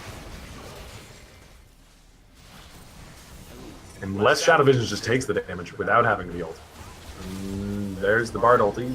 Nullifies the turret and the support for a little while. Ednog, though, goes down incredibly low. The shutdown onto Caitlyn. This is looking beautiful for NCSU. Yamayugi's chasing the backline, but Focus is still alive, still belting out damage onto the Gnar and coming in to join in the fight. We'll see whether or not Barcode can handle this Rise. Plucking Penguin diving forwards as well. Barcode perhaps a little bit too aggressive, is going to take some good damage, but the Unbro, there's the shift forward. NCSU survive! Shadow Vision's going to try and clear some of the minions. We're seeing Plucking Penguin moving to kill that inhibitor. Shadow Vision's got a beautiful ult in that fight, right as the Bard ult was about to land. That was key. That's the second time he's caught I didn't Cortians see out. the Equalizer fully, but it didn't seem to have too much of an impact. And then Focus was kind of caught off in a duel with Argus and wasn't putting out consistent damage in the team fight when the enemies were on the back foot and retreating in CC. So I think that there's definitely a few different factors that went into that, but those are some of the main ones. Focus, in particular, being out of the fight for the majority of it, was really huge because he came back into a 3v2. Shadow Vision's going to try and give himself the blue buff. He has the Zonies now, so that did keep him alive in that fight because they really want to kill him. Yeah, Zonia's last item does seem a little bit questionable with the amount of... But he does have it now. And we're at 6 items. Him evaporating Cortians basically kind of won the fight for them. Yeah, no, that was the spark that ignited the flame, but what kept it fed was just the fact that Ryze wasn't there for a good portion of the fight, the fact that Equalizer wasn't hugely impactful, and Barcode was able to put out some good damage towards the end. All in all, that was like the perfect storm for NCSU, and we'll see whether or not all those things can come together again. And the game is at basically a completely even standstill. The goals are even, the kills aren't even, but obviously at this stage of the game, kills are kind of irrelevant. A point I'd like to hit, though, because everyone on the side of Supernova just died, none of their... actually, they don't even have Guardian Angels. So they don't have any Guardian Angels available. I think one was sold and bought as an alternative item or something like that. I remember a Guardian Angel. I remember that in my memory. It's just going as I age. But on the other side, Plucking Penguin and Giscard both have their Guardian Angel cooldown available. So that's going to be really huge for this fight because it's going to be kind of the 6v5 sort of. And that's a big difference. And this next team fight could be the last, maybe, depending on who lives. We're seeing Supernova is playing really cautiously. Playing as a group as well. Bard ult landing only onto Ahani. They're going to play defensively around this Karma, but Hani just standing on that Equalizer. Now Yamayugi unstoppably diving to the backlines. Barcode is the focus, and he's got nobody to peel for him. Nobody could even, as it was in Olaf charging his way. But Shadow Visions manages to bring down Focus. It's a breath of life for NCSU in this team fight. A lot of responsibility is now on Shadow Vision's shoulders to kite this one back. Good damage onto the Bard, but the Bard is not exactly the target they're looking for. And look at that electric damage for Shadow Visions. Ednog half healthing this Orianna, chasing him down. There's the kill, but Pluckin' Penguin is diving into the enemy base. He's going for the back door.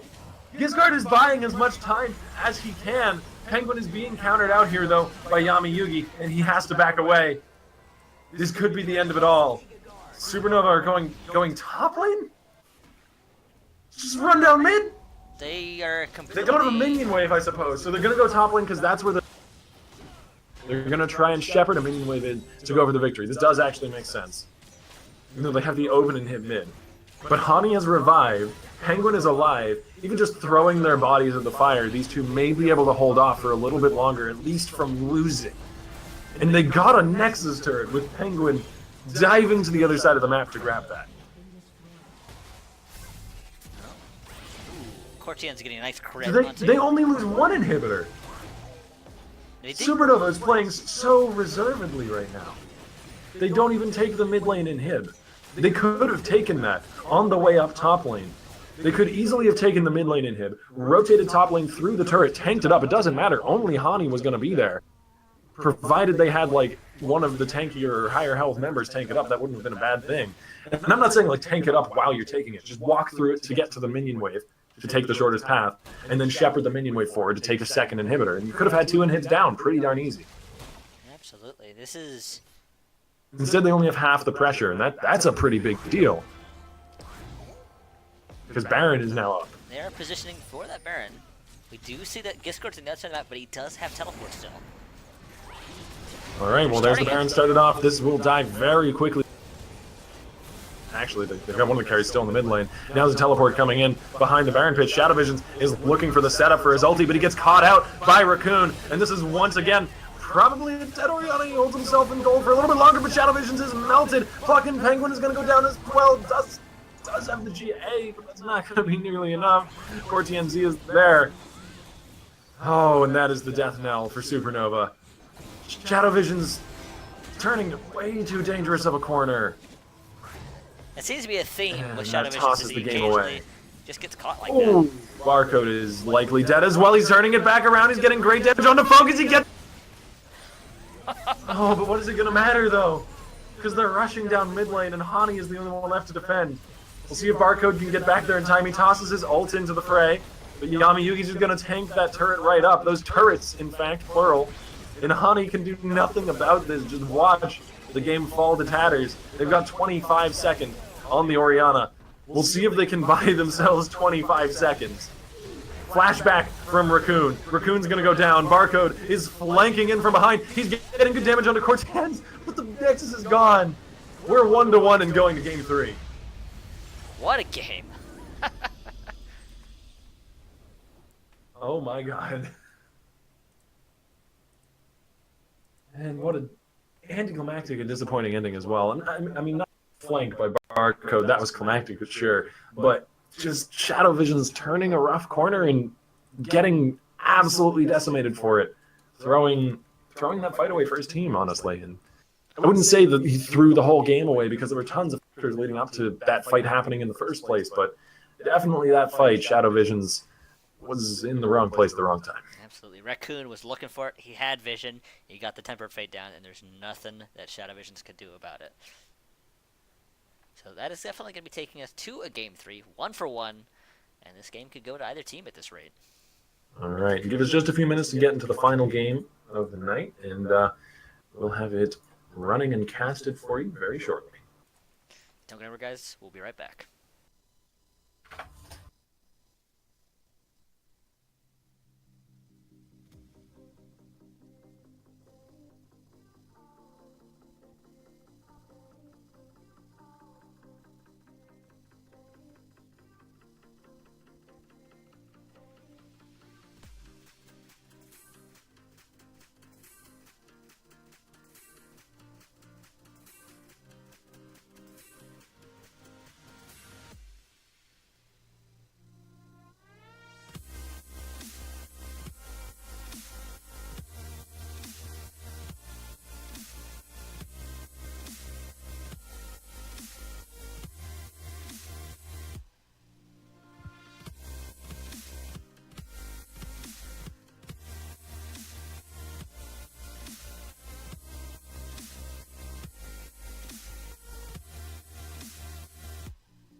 And after a very brief delay, we have returned for the Reverie Esports Open number 73 finals. The literal final match, because this is a best of 3 and we are 1-4-1.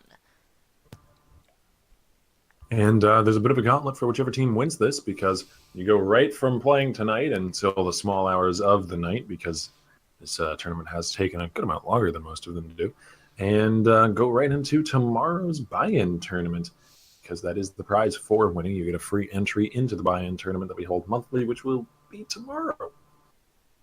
Who'd have thunk? Who would have thunk it? Yeah, bans are not changing too much here, it looks like, though only 2 have gone through, to be fair. Mm-hmm. Looks like they're kind of discussing what to do with their next ban here. Yeah, and I think these bans and picks have to be considered very carefully for both of these teams, because we've seen over this series that they are decidedly evenly matched. Very much so. They're opting to ban Raccoon's Bard, who was so amazing last game with his Tempered Fates. Like, that guy cannot be said enough. He was able to engage every single one of their fights, basically, and was able to get picks constantly. And I think a Rise ban would not be out of place if you're going to be going with targeted bans. Focus has been on that every single game. Cortien's Caitlyn last game was strong, but it was strong in the late game. And if they can avoid getting into the late game, they'll be just fine. But it will be going back to a Jace ban, focusing out against Ednog, and that's been banned every game so far. So there must be something to it, even if we haven't been able to see it ourselves. That would definitely make sense, given that because of how well Focus and Ednog and Cortians were playing last game, that one of them must play Jace quite a bit, and be well known for his Jace play. That would be a reasonable assumption. And Zach will be the final ban as we get into the first pick here. Zach, I wouldn't be surprised if we saw a jungle first pick, as we usually do see for Pluck and Penguin. Rek'Sai? His Rek'Sai was certainly strong. Oh, it'll be Caitlyn, actually. Barcode veering off the Ezreal and not only picking up a late game AD carry for himself if this game does go late like the other ones have, but also stealing away what Cortien Z has been playing throughout the series. It's definitely not an unwise decision. We've seen that Barcode is very adept at playing multiple AD carries, so if he can play the Caitlyn well, maybe that's a good option.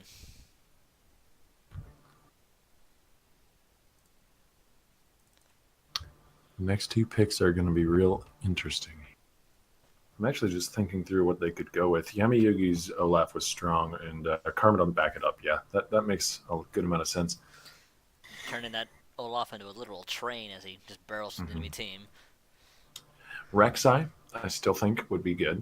I really think we're going to be seeing a jungler here, and then a support so as to not show their hand for either of their solo lanes. We see that Penguin can play a wide variety of junglers and play them extremely well, so Rek'Sai is definitely an option. Ivern is still on the table if he wants to go back to that. That's been banned out against him, actually, in this series every single game. Ivern does actually quite well with Caitlyn as well, because Caitlyn has one of the longest auto ranges of any champion in the game, so warping into your auto range like Root Color allows you to do with Ivern is most beneficial to Caitlyn, because it puts her at the farthest range of almost anyone. There it is, the hover. They're also going to lock in the Poppy. Yeah, I'm a little surprised that wasn't a support pick, but Poppy is pretty safe as far as top laners go. Well, Cortian's hovering Callista, which we have not seen in forever. Yeah, Callista seems unlikely, especially into the Caitlyn matchup. One of the reasons you don't see Callista anymore is because a lot of her early damage has been taken away from her. She is no longer really got a lot of presence in the lane, and Caitlyn can punish that. I've heard really that she well. has some bugs, but like I said, I haven't really played her all that much, so I haven't really been keeping track of her either. So yeah, not many people have, sadly. I think I like Ashe, actually. Ashe makes a lot of sense here. It contests the lane with Caitlyn decently well. It brings a bit of utility, allows the Olaf some more engage to follow up on. Or you could go Vayne. You could do that. Vayne is stronger in this meta than she's been in a long time, but I'm still unconvinced of it. And they're opting for sorry, I said almost an Olaf support. That's obviously an Alistair support. Mm-hmm. They both have horns, but one's on a helmet and one's on their head. That's a Karma mid then. Yeah. Or Yeah. maybe Interesting. Karma top. That would be unusual, but Seems less likely. it is less but likely. But it's possible, yeah. I suppose. technically possible. Oh, definitely. Yeah, Karma can certainly top lane, but I think it's a good amount less likely than mid. It's So considered the a flex support pick, in mid next. or maybe it's an Alistair top. Who knows? Yeah, I like the Victor for Shadow Visions. I think that makes a lot of sense. Morgana would definitely be interesting. It's a good counter to Alistair. Yeah, it wouldn't be bad at all. Having defensive abilities against an Olaf, it makes a lot of sense because you can't really use your like offensively focused CC against an Olaf who's ulting. So just having a spell shield to try and prevent the undertow slows from doing anything on whoever diving is more useful than having CC that doesn't work. Absolutely. So let's see what this last pick is going to be. It's most likely going to be a top laner, as we thought. But we have 45 seconds to see what they pick. The Rumble was really strong, but I don't know if it fits into this composition quite as well. Ednog could alternatively go back to a tankier playstyle, but he felt kind of underwhelming on the Nautilus. So I'd actually kind of like to see him on a carry. But he's going to go for Trundle. Trundle's not terrible against Poppy, at least. That makes a lot of sense. And we're back in lobby. Yeah, hopefully we'll be able to get back into the game very swiftly. I think maybe just a client issue on the part of one of the players. We'll investigate that real quick. That would make sense. Yeah, it looks like it's just a client crash from one of the players. Give us just a few moments, folks. We'll be into the game as soon as we can. We're just going to take a small music break. We'll be back as soon as we're back.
So we already saw the picks and bans. We're just going to make sure that they're the same picks. Bans really don't matter as much, I guess. But so we're going to let this play through, and then once we are in the 3-minute delay, we'll hit our break. Yeah, we'll just rush through the bans and the picks, get through the same exact order as before, and get into the game for you guys. So same compositions as last time, and shouldn't be too much of an issue. Shouldn't take up too much of your time getting into it itself. I like the Iron pick from Plucking Penguin. That's the first one that we saw him in this tournament tonight, and it was pretty darn powerful. And I particularly like the composition they've drafted around it. It's definitely showed some strong potential. I showed you that we're definitely way too much there. Since I'm not really familiar with him, I'm still trying to figure him out a little bit. But I'm definitely liking what I see. He's definitely unique. So. All right, well, there we go. We got the teams locked in. We're into the countdown. So give us just 3 minutes or so to get onto the Rift, and we'll have gameplay for you. And we promise there is an end to all this. The League of Legends does not go on infinitely. There's just very, very late. One more game now, and then later this evening, because it is now morning where we're at. I think Effect is getting moody. A little bit. And we'll be back later tonight with the buy-in tournament. We'll have to see which of these two teams get the free slot. And on that note, we're hitting our 3-minute delay. We're going to take a small commercial break, and we'll be back.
And we're back.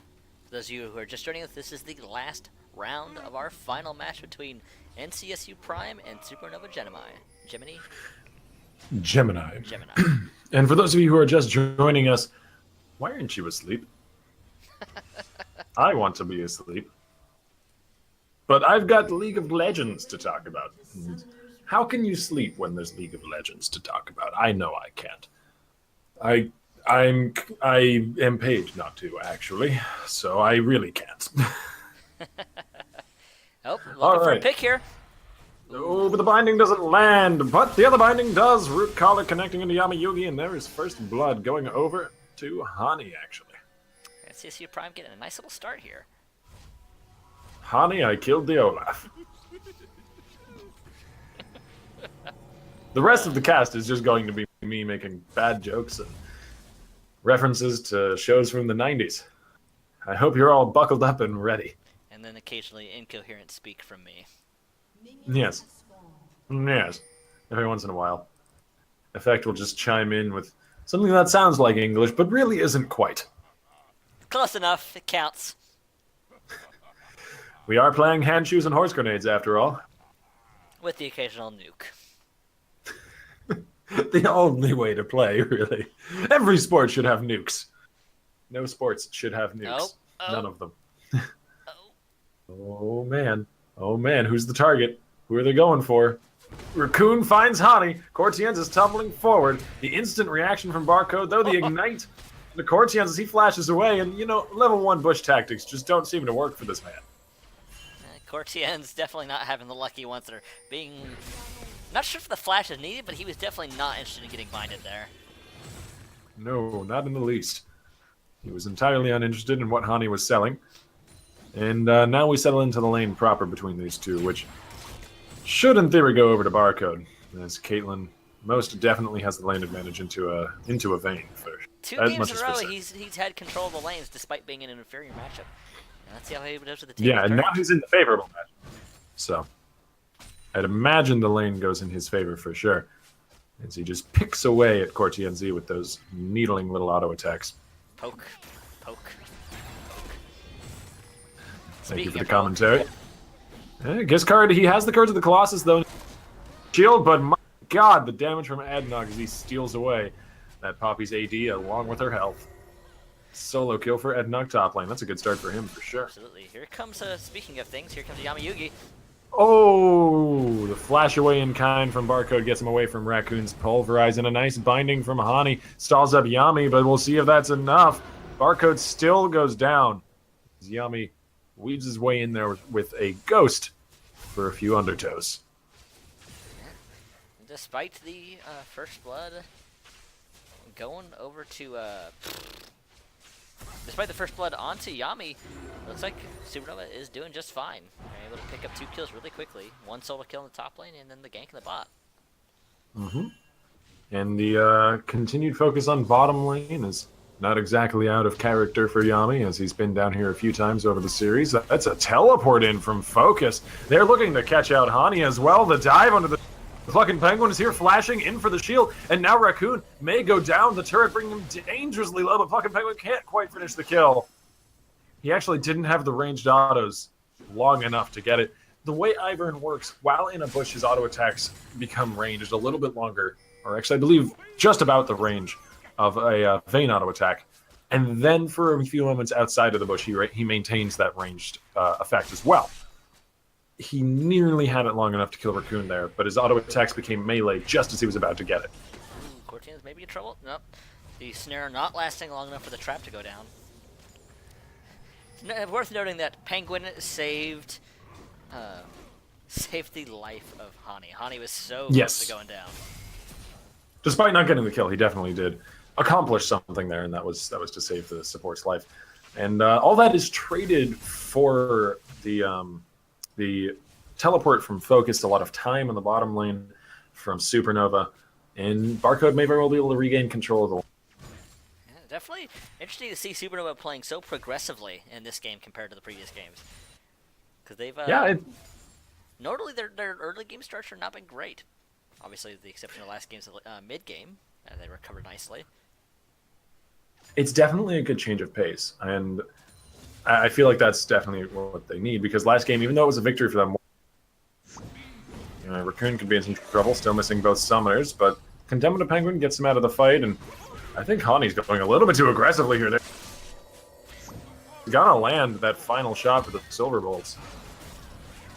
And Ednog is actually teleported in behind this fight. This is looking disastrous for NCSU. Hani just about gets out the shield, keeping him alive. Cortiez is chasing. The Ignite comes down. But meanwhile, Caitlyn fell. And Pluck and Penguin has nobody left to support. That's a double kill for Cortiez. This is brilliant for Supernova. Supernova taking firm control, using double teleport to gank that side of the map. The first one didn't go so well, but the second one just completely taking control of the game. And it's such a heavy emphasis on bottom lane this game so far. Out of the 7 kills on the map, I believe 6 of them have happened bottom lane, if my count is correct. With only that first blood up topside, well, not happening down there. So a real heavy focus down there from both teams, honestly. But it's kind of been a tango that Supernova has been dictating and NCSU has been responding to. Definitely Supernova showing their fangs this game. And it may have something to do with the lateness of the hour. Perhaps it's just that NCSU doesn't adapt as well to a marathon of games. You know, that's certainly an aspect of team play. Absolutely. Penguin's there to support Giskard so he doesn't get caught out by Yami.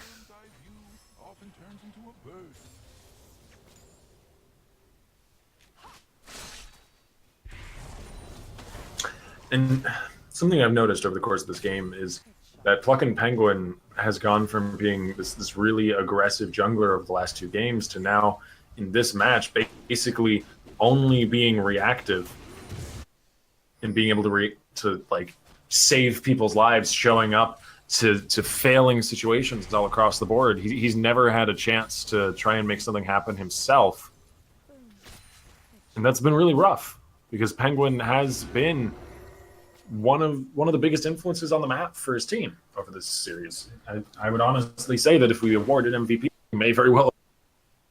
If we're just talking about NCSU in particular, and to see him relegated to the position of just, I don't know, made, I guess, is not good for NCSU's early game. It's definitely not where they want to be. They're in a really rough spot at this point. We're seeing that. Oh, hello. No, not quite enough to get him under turret range. The Ram Jam wall slam did not find its wall, which is unfortunate. We're seeing that Barcode is doing fine in CS. He's out CSing Cortiens, but Cortiens is still 2-0 and 2. Oh, there's the engage onto Hani. And yes, Barcode is still definitively out CSing Cortiens, but that's kind of to be expected in the lane matchup. The 2 kills and 2 assists that Core has makes up for that, for sure. And actually, let's check the gold values just to make sure. Yeah, he's actually got a 500 gold lead, so Cortiens is doing just fine and dandy. And it looks like he's going potentially for just BF into Static Shiv, I would anticipate. BF into attack speed, I think would be the most intelligent option here. Binding not quite landing. Oh, Giskard's looking for the 1v1 with Ednog, and it's looking different than the last. Oh. Hammer comes down, but it doesn't quite land. Pluckin' Penguin is bottom lane, and once again, just kind of backing off, cleaning up a fight. Raccoon engaging there on. That's secondary stun now off of the trample stacks. Hani turns back around. Cortiens may be in some trouble, actually. Daisy's chasing after him. Yami Yugi is here, though. Barcode has to flash back into the safety of the bush. Daisy is chasing Yami Yugi under the turret. That third auto would knock up, but in fact still has the damage necessary. Cortienzi flashes away, and this is looking bad for Supernova. The first messy fight in the bottom lane to go NCSU's way. They managed to pick up 2 kills for themselves, perhaps even 3. Daisy diving under the turret. The knock-up onto Raccoon, but Raccoon is fighting back. Hani goes down. But Shadow Visions cleans up the kill, however. We've had Nog teleporting in. And please, for the love of God, can we end this fight? My throat is torn to ribbons. And that's And the end of Hana it. Your falls. wish has been granted. That was a bit of a cluster. Such an extensive fight. But in the end, NCICU did still come out on top. It actually does get them a Pulled gold just too. about everybody down to that fight. And NCSU is going to get first brick off it, which is pretty huge, because now they've actually got a sizable gold lead of 2K or so.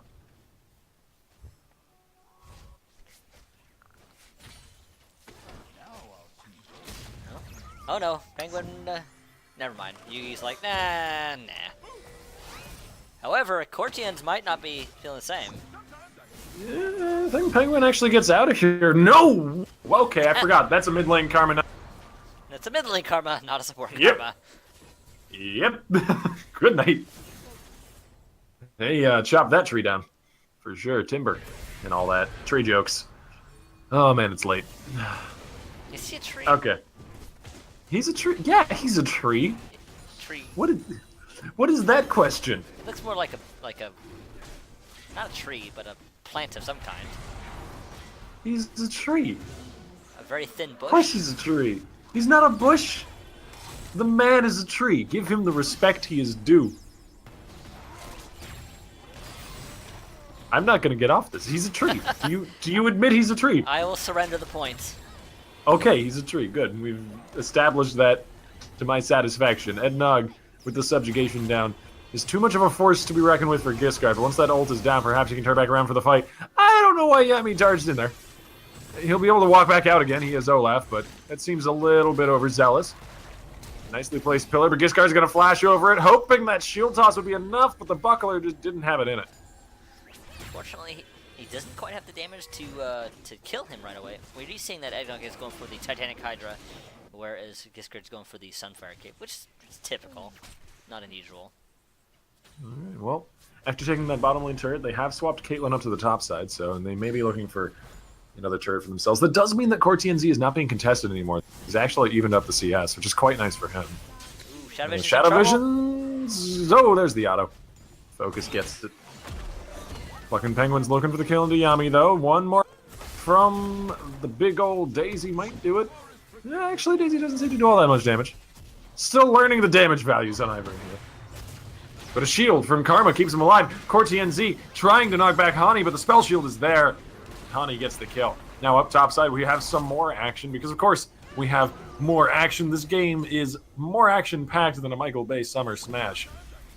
This plucking Penguin is caught out, turning the wrong corner. Focus has roamed up from the mid lane, snaring him down, getting some great damage out. And the stun from Raccoon. No, the headbutt! Does plucking Penguin get away? He has a shield!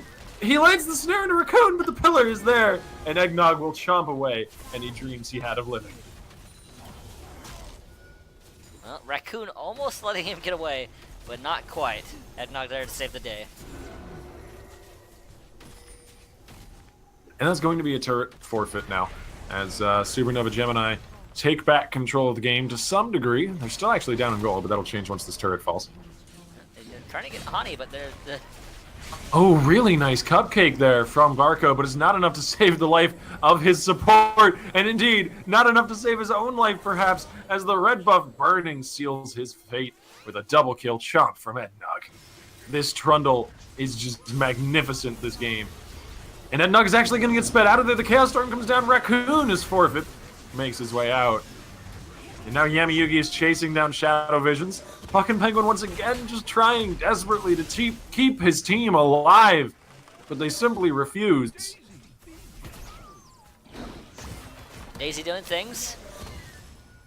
Yeah, Ivern doing things. That's about as much as you can say. Yami Yugi's going to get knocked up, though, by that third Daisy auto attack. I'm not even sure if that has a name. I don't think it's an ability, per se. Just a passive. And there you go. That'll be another kill for NCSU. I mean, it doesn't feel like they can do a lot with it, though. And that's the thing. Supernova have this team that scales really hard into the end game with the Vayne. They have an uncontestable now top lane. The 7-1 Trundle. Like, that was okay for a little while when it was just first blood for Trundle, but just suddenly it's rolled out of control, and Giscard has no way to hold that lane down anymore. Absolutely. He's We're turned going to see that into- demonstrated, actually, as we look bottom lane. He's turned into a very scary troll. And Karma, we should mention as well that Karma's hitting a power spike just by nature of where the game is, because the mid game is super powerful for Karma mid in general. So I think Supernova have the upper hand for the next 10 to 15 minutes. And it's up to them, really, where the flow of the map goes, though. They do lose a turret on top side. It was already heavily wounded from Barcode's earlier push, though. Good catch on the Yami. Yami forced to use the Ragnarok to get away. This is a lot of focus towards top side, actually. Like, a lot of focus. I mean, Ednog is basically uncontestable down here. Giscard cannot fight this man, I don't think. Raccoon's looking for the engage. Barcode gets the black shield, so he is spell immune. A regular shield as well. Cortian's tumbling forward. He's going to get stunned up, actually. Perhaps tumbling a little too far forward, as Nella teleports are coming in from both teams. And there's focus coming in from the side. Giscard charging in with a heroic charge. However, the ulti whiffs. That is big. And now Ednog in the back lines of the team is wreaking some havoc, but he just can't finish off any kills. They're kiting this Trundle out beautifully. It's a shutdown. He was trying Well so done. hard to kill Barcode, but they were doing such a good job keeping him alive. Yeah, NCSU played that really well once Trundle was cut off and alone. Oh, Shadow taking some Shadow, unnecessary that's damage. a turret, Shadow Visions. That's a turret. Been there for a little while. Ooh. I know it can sneak up on you sometimes. Wow, okay. That's what I'm talking about. Karma has hit a power spike here. It's a double kill. They've got to respect focus a little more. One more Q. Ooh, that almost landed. They may still have They this. really want them. The Empowered Inspire speeds the whole team forwards. Cortianz gets charged against the wall, but even if Giscard gets this kill, which is kind of questionable now, his life is still forfeit, I'm sure. And he doesn't even get the kill for it. NCSU kind of messing up what they had there. They managed to pick off Ednog, but ended up getting picked off by Focus. Oh, I just love that standstill that those two junglers were at. Like, you go first. No, you go first. Just sitting like 10 feet away from each other. And eventually this is both leave. Like, they're two bullies in the playground ready to punch each other, but really both of them are just cowards. And as soon as someone throws a punch, they whimper and run. Like, nope, done, bye. But that's only because they were incredibly weak. Yami At could that be in trouble moment. here. Yami is most definitely in trouble. Yami's dead. Yami's dead? Yami's dead. It took a little while, but Yami is dead. We had to. we However, had to that is Dragon. ooh, Cortianz Oh man, is in huge Cortianz trouble. is potentially dead. He trumbles his way out of that second tick of the Chaos Storm. As Ednog gets snared there, chasing down a kill. And, you know, maybe this Trundle being so far ahead isn't as heading back, but that's a three-man knockup from that a Trundle excels in. He does manage to get one, but now he's getting kited back again. Perhaps even kited to death. He's knocked him in the air, but he had the Corrupted Potion running. He survives with 10 hit points. Giscard has got to be at least a little tilted. That would tilt me.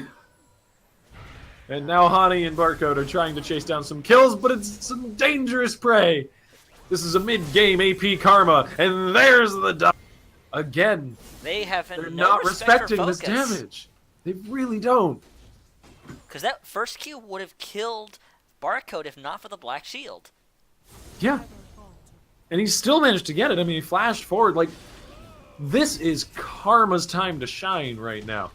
Before everybody gets, like, multiple ranks in their ultimate, and so has an ultimate, which is kind of a thing she doesn't do, and before base damage stops mattering and scaling matters more, Karma is queen. And they are not respecting her royalty at all, in the least. And they're certainly paying the price. He is now Punishment 8 is and beheading. 1.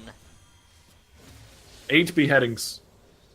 She's almost as bad as the Red Queen in Alice in Wonderland. Now, there's a reference. We're definitely seeing this game is probably the messiest of the 3 games, though. Probably the best. It may for have something Supernova. to do with the fact that it is 1 a.m. That That's is where I am. definitely true. It is definitely a lot later than normal. But that's a skill. I didn't know that Karma could W the crap. That's neat. You learn something every day. You can tell it's neat because of the way it is. English words. Yeah. It's neat. They're Whoa, Baron. Whoa. Hello, Baron. That's a 20-minute thing Baron. that they're doing now. I mean, There is no reaction. They do Ivern not know can this is tank happening. that. Or rather, Daisy can tank that for Ivern for a good period of time, about probably half to 2/3 of the Baron's health. And Caitlyn actually gets a pretty big damage buff onto minions from standing in bushes. It's not to be underestimated, and there it is. Baron goes down. That's really NCC's clever. Yes, NCC's sneaking away that Baron at 20 minutes exactly. SN have got to be, like, just flabbergasted at that one, just face-palming They're like, wait, when what? they saw that message. We do see Ednog is still split pushing. There's not a whole lot Giskard can do other than clearing the waves here. It kind of feels like an afterthought, though, Ednog split push. Like, oh, they got Baron. We better do something. He gets a little bit of damage onto a secondary turret, but meanwhile, a secondary turret falls top lane. And suddenly NCSU are just in control. But with the way this game has been going, they won't be for very long. Don't worry, folks. We're on a rocky boat. A rocky boat that is constantly playing clown music. With the Baron up minions, Giskard could probably fight Eggnog. Possibly. Giskard doesn't really need to fight Eggnog, though. That is As true. he can use those Baroned up minions to stall the push, then just clear out the minion wave, stall the push even more, and that's really all his job comes down to, is stopping Eggnog from pushing turrets. That is completely true. Isn't top lane fun? Very. What is the path that we are waiting to see happen here? There's a red buff steal by Yami, but they know he's there. He's going to be able to get away with that blast cone. Mm-hmm. And there's a delicious treat left for Ivan. Sharing is indeed caring, thank you.